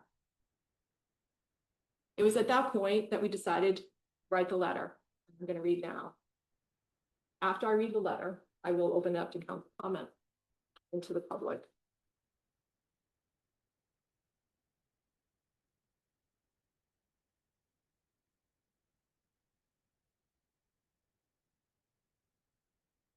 Dear Selectmen, over the past 8 months, we've made several attempts to meet and discuss the future of recreation services between our 2 communities. As you know, up until June 30th, 2025, we were under a recreation services agreement, which the town of East Millinocket provided administrative services for the town of Millinocket's recreation department. After careful consideration, the town of Millinocket has decided not to pursue a new long-term agreement. Instead, we will be hiring our own recreation director to oversee and develop our department. This decision is based on the belief that having two directors working side by side will continue to strengthen the partnership between two towns, our towns, and create new opportunities to expand recreational offerings in the region. We are confident that adding a full-time rec director in Millinocket will bring more capacity, resources, and support to the area, ultimately benefiting residents across both communities. We also want to be clear that it remains our intention to keep all recreation programs open and accessible to residents and youth from Millinocket, as well as from East Millinocket, Medway, and our other neighboring towns. Recreation plays an essential role in the health and vitality of our region, and we believe these programs should continue to serve the wider community as they have for many years. Along with this letter, we are providing a memorandum of understanding for your review and consideration. This document proposes a month-to-month arrangement representing the services outlined in our previous contract. Under this MOU, East Millinocket would continue to provide administrative services for the Millinocket Rec Department while we advertise for and fill the Millinocket Rec Director position. This will allow for potential overlap, providing valuable department-specific training and support to help our new director transition smoothly into this role. Rather than the larger annual stipend included in the previous agreement, compensation would be divided into monthly payments. With a stipend paid for each month services are provided. We see this as a positive step toward and strengthening our collaboration while also building additional partnerships in the future. Millinocket deeply values our shared commitment to recreation and the important role it plays in enhancing quality of life in our communities. We look forward to hearing from you after your review of the attached MOU into the continued partnership as we move together. That was sent on a Thursday, and that next Friday morning, we received a response from the town administrator, Denise Gibbs. She said, "Good morning, Jane and Peter. Thank you for forwarding the letter and proposed memorandum of understanding. I appreciate the clarity you provided regarding Millinocket's transition plan and continued collaboration with East Millinocket. We will proceed with invoicing for July and August services, and in the meantime, I'll bring the MOU forward for select board review. Please allow a little time for that process, and if any questions arise during their consideration, I'll be sure to reach out to you. We value the ongoing partnership between our communities and look forward to continuing to work together in support of recreation." You guys.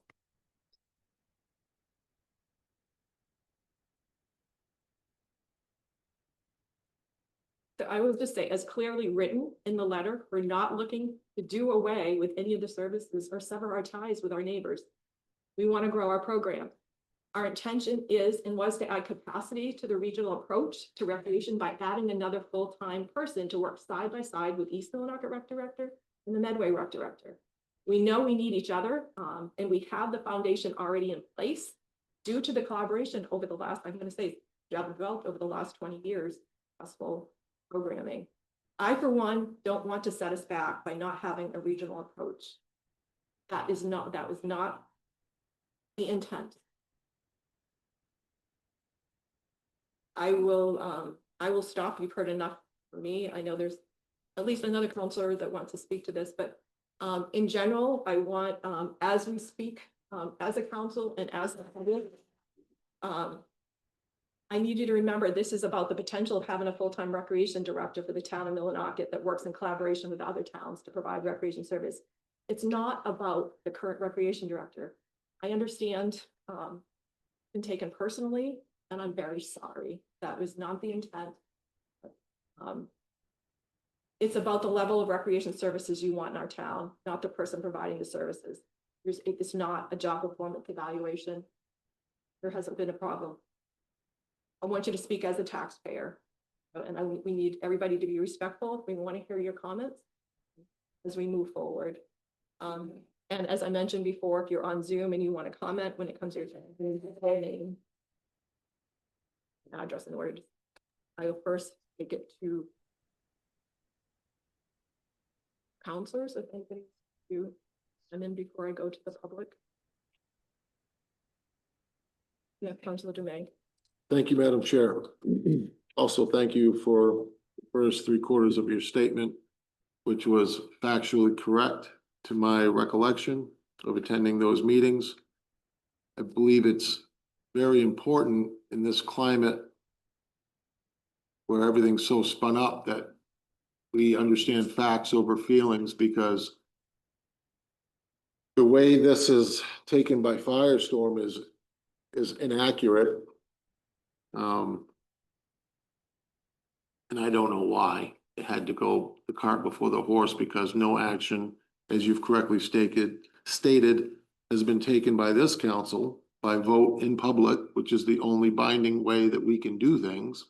Also, no vote or action has been taken by the Select Board of East Millinocket, because they don't meet until next week. So whatever was on Facebook or social media, I'm not personally on Facebook, but whatever was on there probably was presumptuous and did harm to the towns in which they represent. I have here, and this is all public information by FOIA, if you request these emails, are over 12 months worth of emails back and forth from either the manager, the chairperson, and the select board or the administration of East Millinocket in detail in describing the conversations that were happening. The facts are out there. If you guys want to learn them, they're there. Don't just believe some Facebook post or some rumor mill. That's how we all get in irreparable harm. So I want to thank you, Madam Chair, for making the decision to read your statements accurately, reading the letters of memorandum accurately. Those are intentions, those are not binding. It just alerts them, listen, we've tired of waiting. We need to make a move. We're working without a contract right now. That's not healthy for either community. I've been huge on contracts since I've been on this council and not handshake agreements, because look how they turn out. Well, we'll reserve the rest of my, what I'm gonna say after because public feedback is hugely important, and I do want to hear from the public, so I'll reserve the rest of what I have to say. Blair Higgins. Yes, Madam Chair, I'm gonna hold till after the public, so I can hear what they have to say, but I just haven't seen what it's done in the past. People should get all the facts first. That's, I have seen it for secrets. This community, not just Millinocket, East and Midway, we're depending on each other. Out here on an island, just look out for that. And it is very important to our children. It should be. Excuse me, we will go to the public. I just want to remind the public, do not bring any personnel matters towards, to us. This isn't the forum. Just tell us what you think or what you want to see for recreation services and Millinocket as a taxpayer. And if you have questions, we'll try to answer them. If not, we'll get back to you. Like to have a healthy discussion. Mr. Pringle.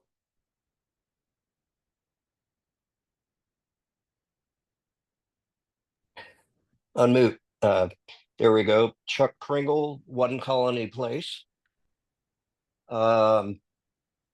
I moved here a few years ago, and I am a strong supporter for the town to continue a joint agreement for a multi-town recreation director, not individual town recreation directors. Specifically, I believe Mr. Cody McEwen. Be careful, talk about the program. Okay. All right. Instead of attempting to hire a separate director for Millinocket, the current, am I allowed to not use the individual's name, but talk about the position, Madam Chairwoman? Position, yes. You talk about the position. Okay, the person in their current position for the towns was previously a town councilor for several years. Okay, you're crossing the line. You're crossing the line. if you think the structure of the way that it's set up, I'm hearing you say that, you know, you like the fact that it's a shared position. And I'm hearing you say that I think that it's been run well to date. You need to talk about, Okay. we can't get into personnel matters. You could send us an email specifically if you I- want to endorse something. I but already did. let's I did kind of send, make this- I agree. I did send you all an email, so I will not discuss personnel matters. Thank you. Now, here comes the town of Millinocket, who has made the decision to hire on its own separate recreation director. The town claimed and stated via a Facebook post from the town, which was not disseminated via the town's community email system, that quote, no decision had been made, close quote. However, in the town's own words, via the letter you were previously read, which was sent to the East Millinocket board and signed by both the Millinocket town manager and the chair of the town council, reads in part, quote, has decided not to pursue a long-term agreement. Instead, we will be hiring our own recreation director to oversee and develop our department. In addition, town council member took it upon themselves to address the Millinocket residents on social media platforms, expressing their town's opinion or individual decisions or opinions for which that person was not the authorized spokesperson for the town of Millinocket. The town of Millinocket has made positive stride in recent years, but at the same time has stumbled at times when it comes to staff hiring. Why now then attempt to fund an independent recreation director, pay for fringes and benefits, and possibly never find a suitable candidate when the town of Millinocket already has the person in place at the helm? Let us retain the multi-town recreation director's agreement for future years, as well as combining any other Millinocket town function or functions with the nearby towns wherever and whenever possible. Thank you very much. Chuck Pringle, One Colony Place, Millinocket. Thank you for your comment. Any other public?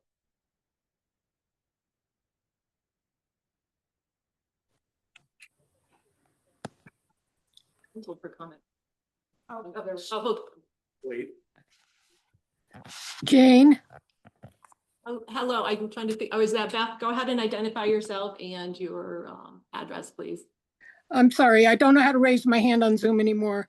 It's Beth Zoolander at 229 Main Avenue. I sent a letter to Jane and copied everyone on all of the counselors. And I totally agree with you. This is not a question of personality. To me, it is a question of what is the cost benefit analysis? And I've yet to see what additional programs. I haven't seen the cost benefit analysis net. The number of kids are going down. As some of you know, I've been working in the school for almost 17 years now as a volunteer with the kids.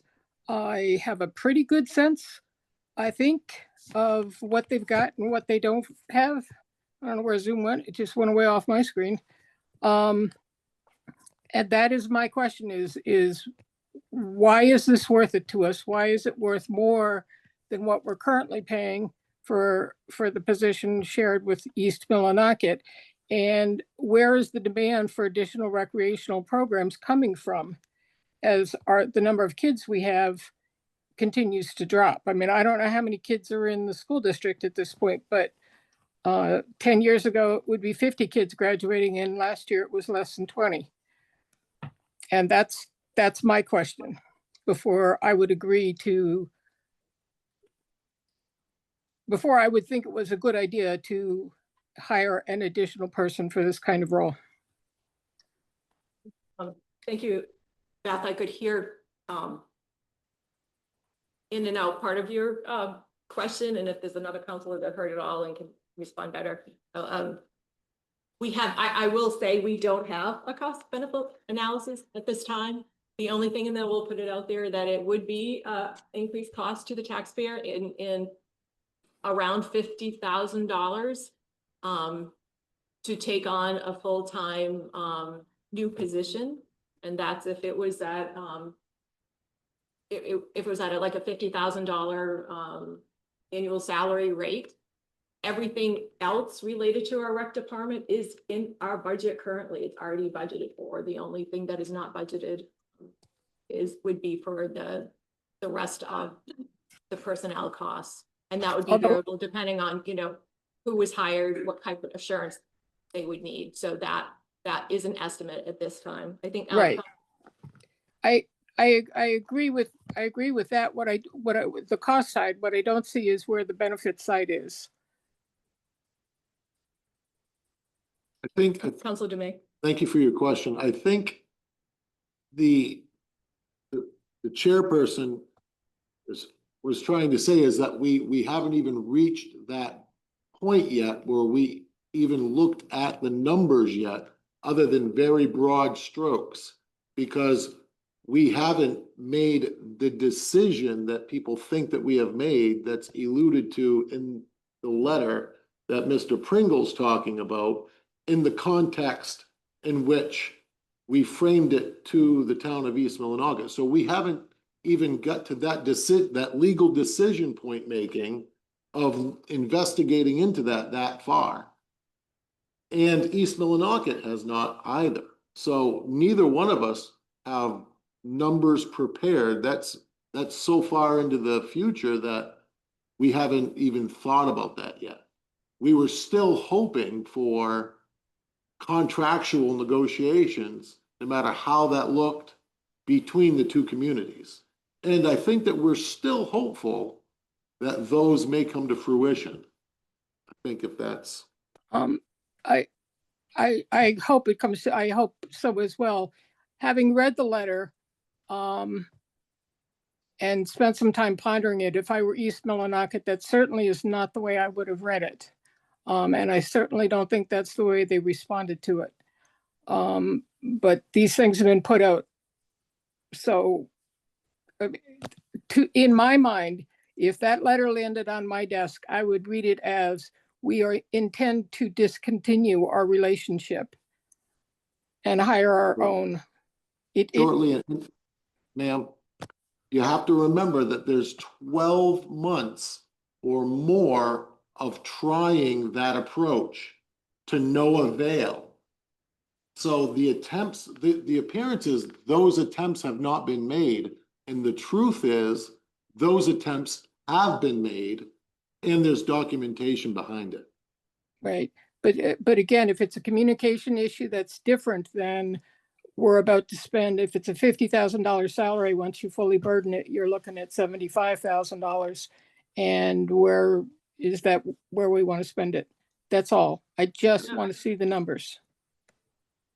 Thank you. We appreciate your comments, and I've come to learn that there's many different interpretations of it, and perhaps some of the language wasn't as clear that it could be. And my name is signed off on it for the entire council, but I will take responsibility for that. I may be a little Pollyanna in my thinking and hoping and thinking that I do way to organize our services could be possible if we had three, solid rec directors working together in collaboration. It would just add capacity to all that we could offer, still not, diminishing or taking away any kind of offerings that it would strengthen. It would just be a new way of organizing. I've been told differently, and I'm listening to other people's perspectives, and I welcome everybody's perspective on this, so we continue to think about it and digest what's happening. So continue with comments. We'll go Sandy, you have your hand up. Sandy, name and address. Sandy Sullivan, 104 Sunset Drive. Did I understand you to say the current contract was $39,000 and you were presented with a bill for 59,000 with no explanation for a $20,000 increase? I would certainly want East Millmarket to explain a $20,000 increase before I signed any contract that included any position where we were contracting with them. Everyone well knows my feeling on the police contract. If they came in with a huge increase, I would say the same thing about them. They need to explain, is this $20,000 going to the recreation department? Is this a $20,000 increase in salary that they're giving to their recreation director? Thank you. Thank you for your comment. I will say, we do have a new participant on the screen. Brittany, for you to stay in the meeting, we need you to put your last name, please. Brittany, who's joined our Zoom meeting, please put your last names so we can see it on the screen. Otherwise, we'll have to remove you from the meeting. Do you have any other public comment that I'm not seeing?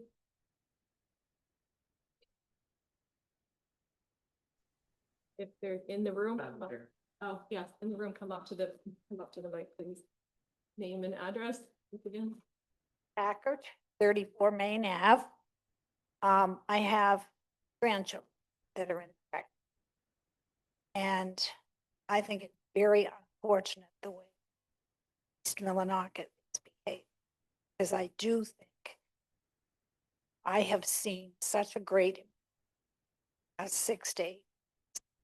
But what is being offered my grandchildren and what they're participating. But I personally don't have enough children to have one just. I don't think we have enough kids to have 3 schools. Oh, 3 rec director. I just don't, that's just my opinion. We have to date because we have to combine this country to get it. We can only have a ball because we don't have. I do think that the last few months, very good program. Yeah, no, I appreciate your comments, and others have shared the same thing, and no, we need to be have a regional approach. We cannot lose that. None of us. But I have found, don't know if it's appropriate to say, but I have found it isn't just direct education.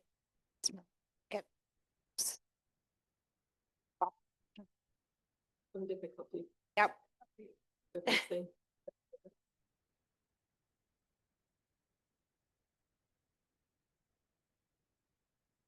I think we'll bring it back to Bragdon. Thank you.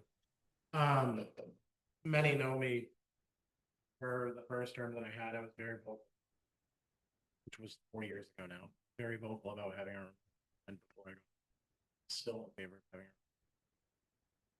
I'm not going to go into why personally, but I am going to talk about contractual. I think Councilor Dume hit it right on the head. It's financially irresponsible to not have a contract, and begging and pleading can only take you so far before you say I've had it. You know, we did our due diligence personally, is my belief, that we reached out and attempted to have a contract with them, and we got basically no. And the responses we did get were very short when they did. I received an email that I asked the individual to Peter and have a conversation. I think there is programs that are expanding in Millinocket, and as we've discussed, as those programs continue to grow, I don't think one individual, anybody, could handle what's coming. Personally, there are so many programs that people don't understand that are coming up and things happening. And there's many programs that aren't in the rec department's purview that I personally believe should be and have been attempted to be pushed in that direction, that would be a burden to just one person to manage all the responsibilities that come with that particular. I personally think that having two rec directors working hand in hand to benefit our children, my son, and all of his friends that are going to be in school coming up, is the smartest and best approach. And I've said it since day one, I don't care what it costs. As long as my son gets the benefits that I had when I was a kid, in the programs that were there, then I will pay any amount of money to make sure that him and the kids in the school system will be happy. And I still stand by that today, and I firmly believe that having two rec departments that work hand in hand will be most beneficial to our students. And I'll leave it at that. Brendan? Any other Councilor Pelletier? I certainly would echo Matt's statement, and just to address a couple of comments I've heard. We are. And people, yeah, is the mic on for people here? For Pelletier speaking? Yeah, well, to address a couple of the comments I've heard. Number of participants would be, we are opening these, keeping it open to all the region, not just the 3 towns as well. So, the numbers are gonna be there for participation. And as far as programs, one that I can think of right off is we'll be opening Mosquito, and that should be bringing a lot of traffic, I would think. So there's some increasing right there. Thank you, Councilor Pelletier. Any other council comments? I will go back to the public. Since somebody else is on. Go back. The wait. Madam Chair, we got a message from Kelly Gardner. It's her hand, would she like to make a comment? So Kelly, you need to come on video. We have somebody in queue before you, but if you come on video and we see you, I'll go to you next. Thank you. Hold on. So Andrew, I see you over there. Name, address, and Andrew, you may go next. Hi, Andrew Caruso, 20 Crestmont Avenue. So Jane, as you know, I sent you an email expressing my concerns about this decision, which as Miss Zoolander said, reading the letter that was not shared by the current director, but was actually put up by one of your town councilors on the Facebook post. It definitely sounded like this was a final decision. I'm glad to hear that you guys are at least considering what we as a community are expressing to you guys. So my biggest concern, like Ms. Zoolander, is the cost benefits of doing something like this, when I know recreation is more than just athletics, but the 4 major sports in this town are already being run by volunteer groups, volunteer boards. So what does that leave for a recreation director to do? You guys keep mentioning this word expanding programming, but nobody's talking about what that programming is gonna be. Things have been working pretty well, in my opinion. I'm on the Recreation Commission with 6 others in town, and I would like to see us continue to work hand in hand with East Millinocket. It's unfortunate that they're not responding to you guys. And I see, sorry, Miss Gibbs was here earlier and she's since checked out of the Zoom. I would love to have heard her opinion as to why they're not responding to the emails that you all have sent. But really the cost and the benefits of having our own recreation director versus keeping things as they are and growing programs with the current setup that we have. I would love to see the benefit of that and you guys explaining it. It sounds like even though this has been going on for a year, you guys haven't really done your due diligence before sending that letter as far as, the cost analysis and what this person would be doing for a job. Thank you. Yeah, appreciate your comment. Councilor Higgins. There's one more, right? There's one more. Yep. Kelly Gardner. Kelly. You put your Hi. Can you hear me? Name and address. Kelly Gardner, 369 Katahdin Ave. Can you hear me okay? We can. I agree with what both Beth and Andrew have said in terms of the cost benefit. I guess my biggest concern in hearing you guys talk tonight is that if the communication is so lacking with just trying to figure out this situation, I'm concerned that hiring a rec department director for Millinocket and claiming that they're going to work together worries me because the communication between the two towns has not been stellar for the last 12 months. Don't disagree. I do disagree. Okay, Counselor. I think we have an excellent relationship when it becomes to the police department. Those contracts have been very successful. Currently, we are exploring fire and EMS. I'm part of those discussions. Multi-town, Medway, East Millinocket, and Millinocket is trying to figure out fire and EMS collaborations for future. So I think there's many avenues. I do know that there's a citizens group that's kind of picked up the torch of where the councils and the select boards have failed in the past to collaborate with regionalized school systems or participation in that avenues. So those are exciting times that we all know that need to happen.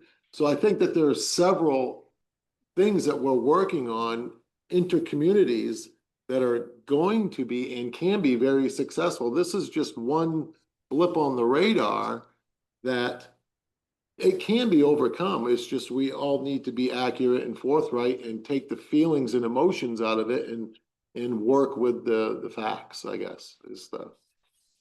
Yeah, I appreciate your comments, Councilor Dume, and I guess Kelly, I agree. I understand your concern. Yeah, I wasn't talking about any other contracts. Right. Right, we're specifically talking about recreation, so that's where the communication breakdown has been, and that's where my concern is, in the fact that if you guys have a rec director for Millinocket and there's a rec director for East Millinocket, and you talk about in this letter and in your meeting tonight about the collaboration, but so far in the last 12 months, the collaboration with the town councils and getting this figured out has not been good, and so I worry about that moving forward, specifically for the rec department. I agree then. I also disagree, but for a different reason than Councilor Dume. I think there's a huge difference between two directors and a select who have full-time jobs outside of this. They're there all the time. And I think it's a lot easier for two directors to communicate and make decisions than to wait for a council or a select board to make a decision in a meeting. Especially with the communication that we've gotten, two directors talking, whether it be face to face or phone to phone, I think is a lot easier than a council and a select board making decisions, which is basically what we're doing. I think if East Millinocket had a rec director, Millinocket had a rec director, I genuinely feel those two individuals being make the best decisions for those departments if needed, then go to their individual. Can you clarify something about that comment? Yes. So if there's a rec director for both towns, they get to make decisions without coming to the town council and without going to the select board. Hold on 1 second. Put in here. Just 1 second. Wait, try again. Are you asking me to repeat? Just 1 second, please. Sorry. You can try that one more time. Can you hear me? Yes, I can now. Okay, so I just want to clarify, if there's a rec director for Millinocket and a rec director for East Millinocket, they can make decisions without coming to the town council or the select board.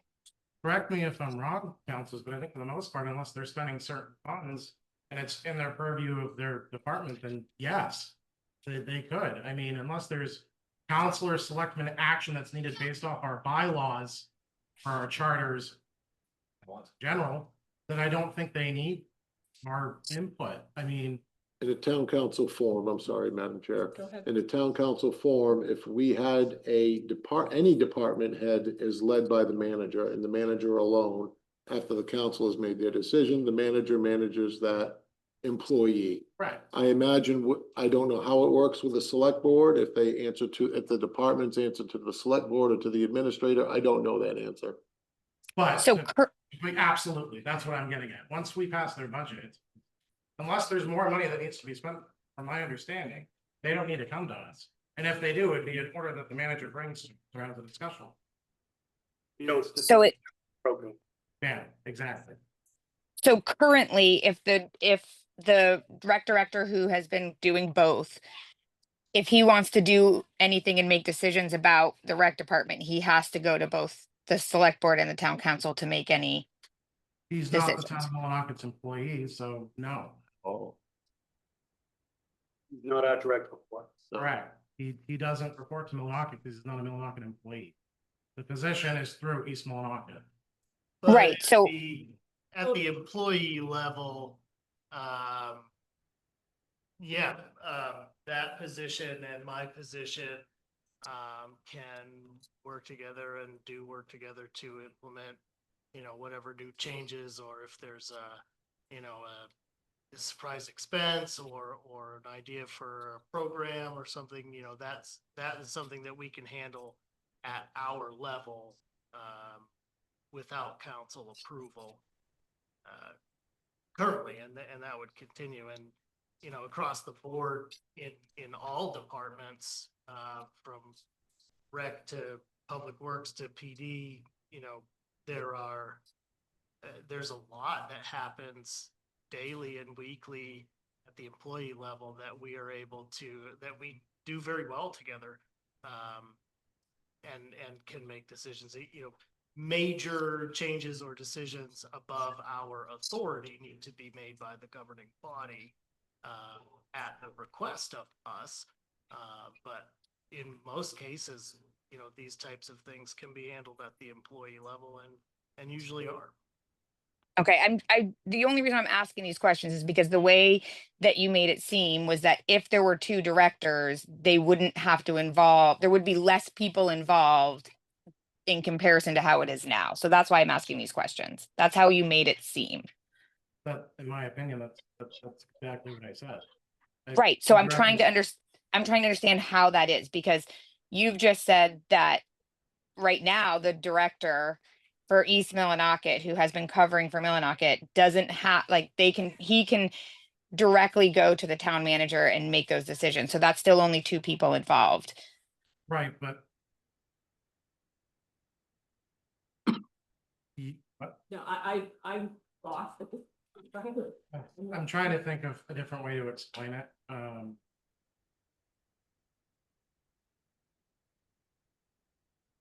In my eyes, two directors in two towns, as programs continue to expand, which again, I'm not going to get into detail. I think it's too difficult for one person to handle. And I think there's two individuals versus one in each town, or one in three, each town being Millinocket, Medway, and East Millinocket. I think it's a lot easier to collaborate and work together without overburdening one person. And if that happens, the communication doesn't deal with the council, like you said about the 12-month. That wouldn't take that doesn't play any retrospect. What I was getting at your comment. I think it would be the same, if not better, with 3 people or 2 people than it would be with 1 or 2, if that makes sense.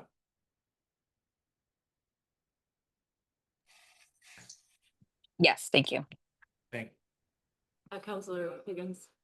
A couple notes, Madam Chair.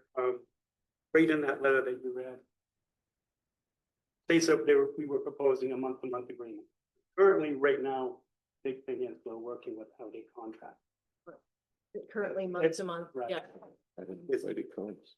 And it said in the intention was to work together. And listening to some of the other people that were talking earlier, a good example of how that works. I mean, we see it right now currently working with the fire department. Right now, our fire department talks to East Moline. And they sit there and they collaborate, okay, who you got here that can help? If something happens, who can you come over here? Can you cover this? I mean, I don't have enough people for this. I just think it takes more than one person. I honestly, is there an assistant rec director? No. How many programs? And then we've got other programs that want to come up. I mean, there's a lot of interest with some of these kids around here. I mean, right now, my youngest is actually, he's graduating, so I'm not into that as much as I was before. Getting involved with the program. I mean, I did volunteer. I mean, grandparents that volunteer. I mean, we got the big veto that's coming up. That's going to be big. And there's, like it was brought up earlier, last winter. So you talked about That's the quick. Sorry. Yeah, That's his brother. Yeah, his brother. Sorry, but it was a matter of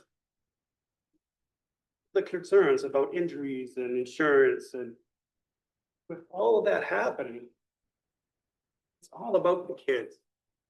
Making sure they get what they want and need, and give them the benefits of what's not here right now. I mean, we see what's happening in the world. We see what's happening on these streets of this. I mean, we've seen it with the police department.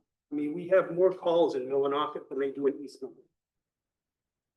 I mean, it's sad. The children need something to keep them busy. Take them off the street. Get those programs out for those kids. And if it's a matter of one person and two, and collaborating, just like we've seen it work with the other departments of other towns.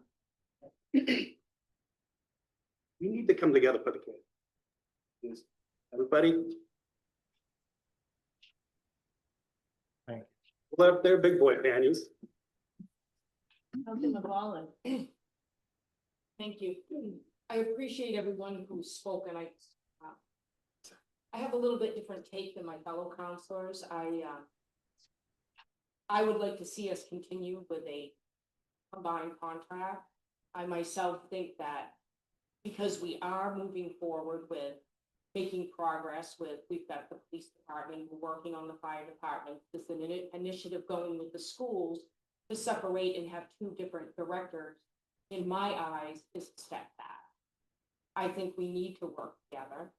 It's unfortunate that East Millinocket, for whatever reason, has been unwilling to respond or to be, I'm not sure what's up there. It's very frustrating. I'm frustrated with it. I hope, it's unfortunate that it's turned to this, but I hope it's a wake-up call for them, that we do want to work together. My position on it is that we continue to,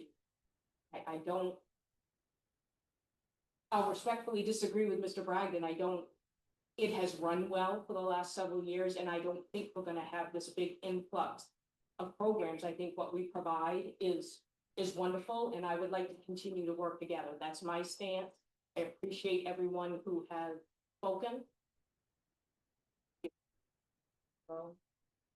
Please come up to the, come up to the mic. Chair Chuck.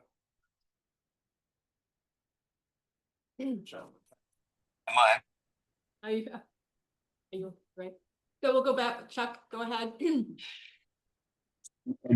Chuck Pringle, One Colony Place. I wanted to add, based on the many comments I've heard, that I still, in my mind, have not heard a compelling basis for us to hire a separate director based on increased programs or programs we would like to do, but none of the programs or any of these additional programs have been mentioned during this meeting. In addition to that, it sounded like the town council started to steer away and want to discuss about the collaboration with the fire department and the police department, but we're talking about the recreation department. And I think we need to stay focused on that and not what may be working well with the fire department being separate and the police department being over in East Millinocket, whether or not we have a justification to have a separate recreation director to add the additional fringe and benefits and costs that are involved by hiring another full-time person for whom that person may not be fully engaged. And lastly, based on what I've heard, maybe, the town council, if they think if it's that justified, is to keep the current contract with East Millinocket with the recreation director and consider hiring an assistant director or another person, shall we say, subordinate to the recreation director who's currently filling that position to backfill these additional programs or thoughts that some of the town council is bringing up that they plan in the future. Thank you. Thank you for your comments. We have a couple of councils here that want to respond. Councilor Okay. Dume? Thank you. Oh, for those in the back that cannot hear me, we are not operating under a contract. We are being billed at 150% of our former contract for those that are worried about the fiscal responsibilities to the taxpayer. Ballpark. And these numbers aren't a deep dive into numbers because we haven't reached that point yet. At $50,000 at the current mill rate would be approximately $20 to your tax bill. Approximately, ballpark. But if you're that concerned about fiscal responsibility and what we can afford, what we can afford is being billed without a contract at 150% of what we were being billed at. You can speak to that, yes, Bob. Thank Was you. in the town office today when we got the invoice. So, yes, this morning. New information, hold that thought. This morning, we received an invoice at the correct rate for. I retract all that last statement then. Should it did not be know at this. monthly rates, as we continue these discussions, as we mentioned, or you mentioned that, both governing bodies have not had a chance to work through this yet, and it Important to know. it's not ready for this discussion yet because it wasn't prepared for this yet. There was a lot more work to be done before it was brought to the public for consumption and discussion and public vote and presentation of a plan. We, that point had not been attained yet. But this morning, we received an invoice for the correct amount for the months of July and the month of August. And all is well in that world now. Thank you for that new information, Mr. Manager. And I will mention, we still don't have, last year, it hasn't been uncommon that we haven't signed the contract right in June before it started. I have our last year's contract was signed till October. So that has happened in the past and we haven't, sort of missed a beat and the programs have continued. But that's not good practice. I'm not saying that at all. And it was the intention, that services continue as is until we, things, we did make a decision and we were waiting to hear back from they don't meet again until next week. See how their conversation goes. We're gonna go, we've got another member of the public that wants to speak. Are you? I just want to respond to Mr. Pringle. Mr. Pringle, I wasn't pushing that about the fire department and the police department. I was just saying comparing as far as how the collaboration could work as far as between the two towns, if it went that way. Like it's been said here, we have not made that decision. Yeah. I mean, this is. Right, I understand. We have somebody else in the audience here that's going to speak. Thank you, Mr. Pringle. Come up to the podium, please. Everybody, hello. This close enough? Let me do a little adjustment here. Sound and audio AV. Hello, I'm Zachary McEwen. I live at 14 High Street here in Millinocket, Maine. This is to cover just a couple of points.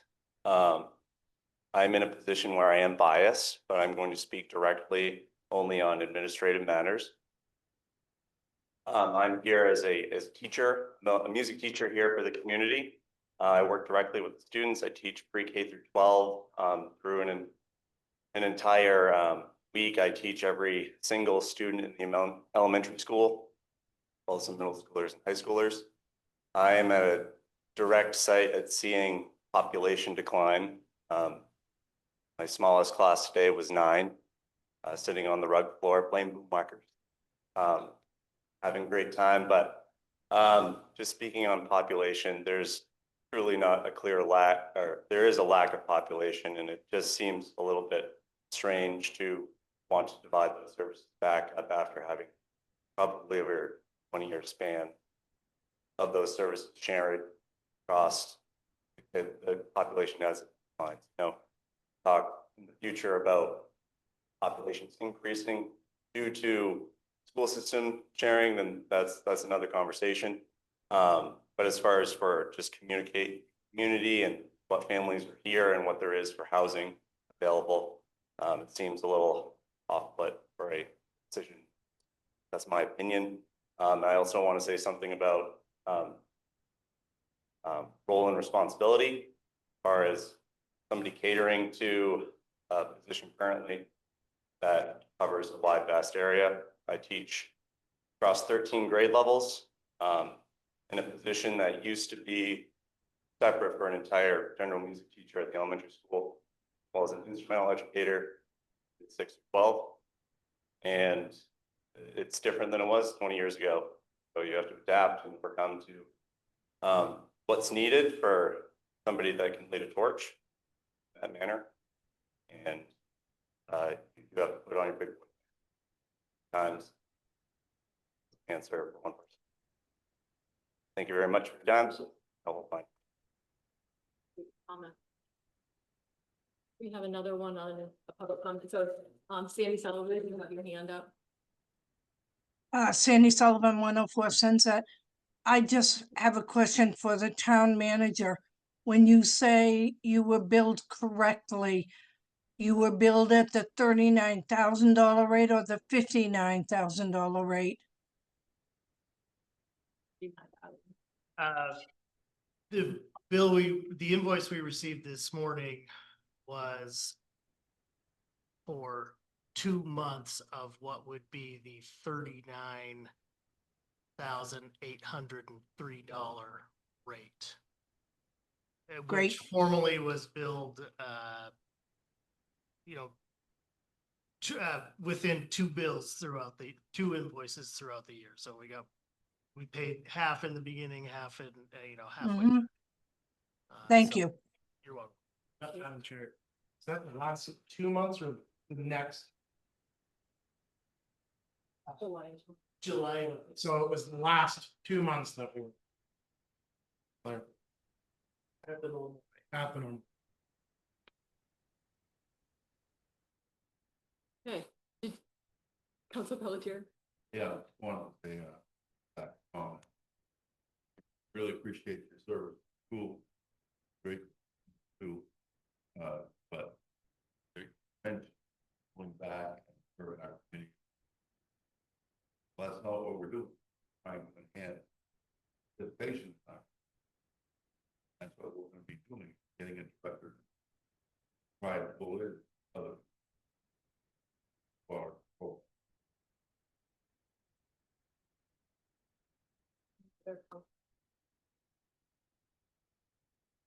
We'll wrap this.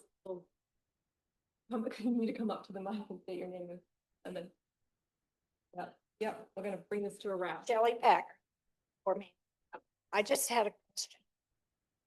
Sounds odd.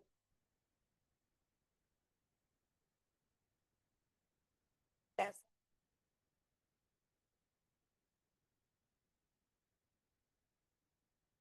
We would have to come back and we would have to vote on it. We would have another public hearing. We'd have a public hearing, public discussion. okay. Yep, that is the way that the our government works. Yep, you're welcome.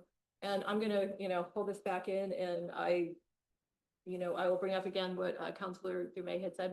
We know that The select board meets next week. Oh. And we are, we're open to having further conversation with them after. As a result of all of it.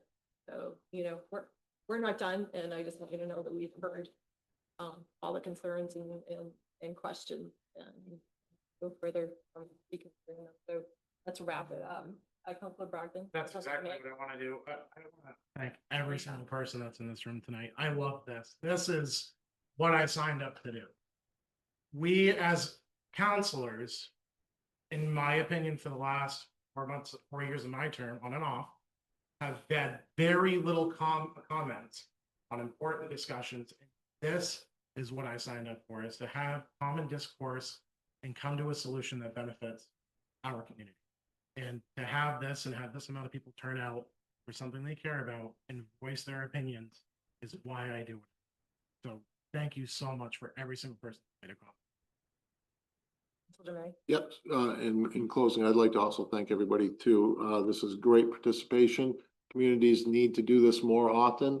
Fortunately, not under these circumstances, but East Millinocket has a meeting on Tuesday night. Please bring the same fervor, attitude to have them work with us, just like we're willing to do with them, and press upon them the same concerns that you have with us, and ensure the two communities can get back together and heal the situation. Thank you.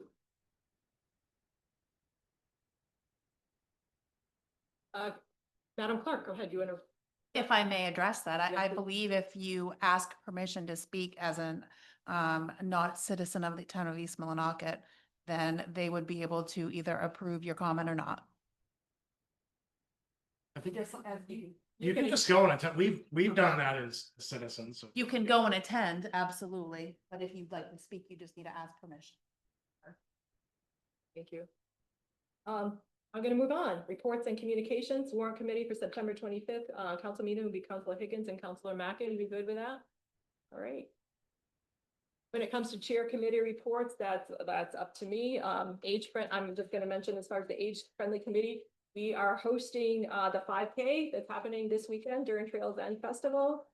Registration 7:30, and the walk run starts at 8:30. I'll register you. You show up, I'll be there. And show up for all the other stuff that's going on with the Trails End Festival. Did you want to put a plug in before? As part of the Trails End Festival? Madam Chair, yeah, I'll speak on the Trails End Festival as their current president.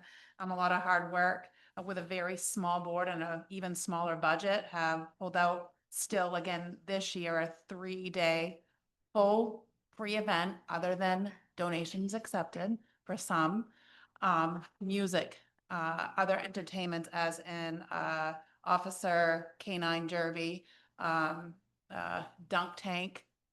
If I may plug, town manager will be there first to set us off, and maybe a few officers, one Mr. Feel free Lakeman. to take out your frustrations.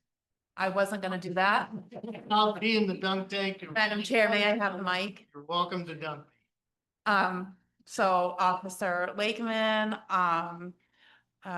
Officer Edson, and also SRO Profido has signed up. And he's gonna fill in anyone that if they don't show up. So it's gonna be a great turnout for the dunk tank. Again, a lot of headliners, so please show up. Big props to Elks Lodge for going to host a beer, wine, soda, and water tent as well. Friday through Sunday. That came in last moment, so it wasn't plugged as on our poster as we wished, but yes. Please, community, we are asking the communities to come together and let's enjoy this weekend. Free events for the town with a lot of donations and sponsorship. Thank you. You could have put a little plug in. I heard a rumor. No, you didn't. No, let's motion to adjourn. Trails End Festival Second. has landed to actually bring smoked salmon to Millinocket. I wasn't plugging just one, but since you did, yes, our headliners. I'm kidding. Yes. How did you get them to agree to come to Millinocket? I think we should nominate. Did I hear a nomination? Council. There we go. All right, we're not going to karaoke. So Here. Second. I'm gonna take back this meeting and go into 2-minute public comment. Is there any? Thank you. We haven't covered that somebody needs to speak on. Seeing none, I will entertain a motion to adjourn. Second. Motion made by Council Brackett, seconded by Council Higgins. All those in favor of adjournment? Oh, 7-0, motion passes 7-0. We are. 6. We got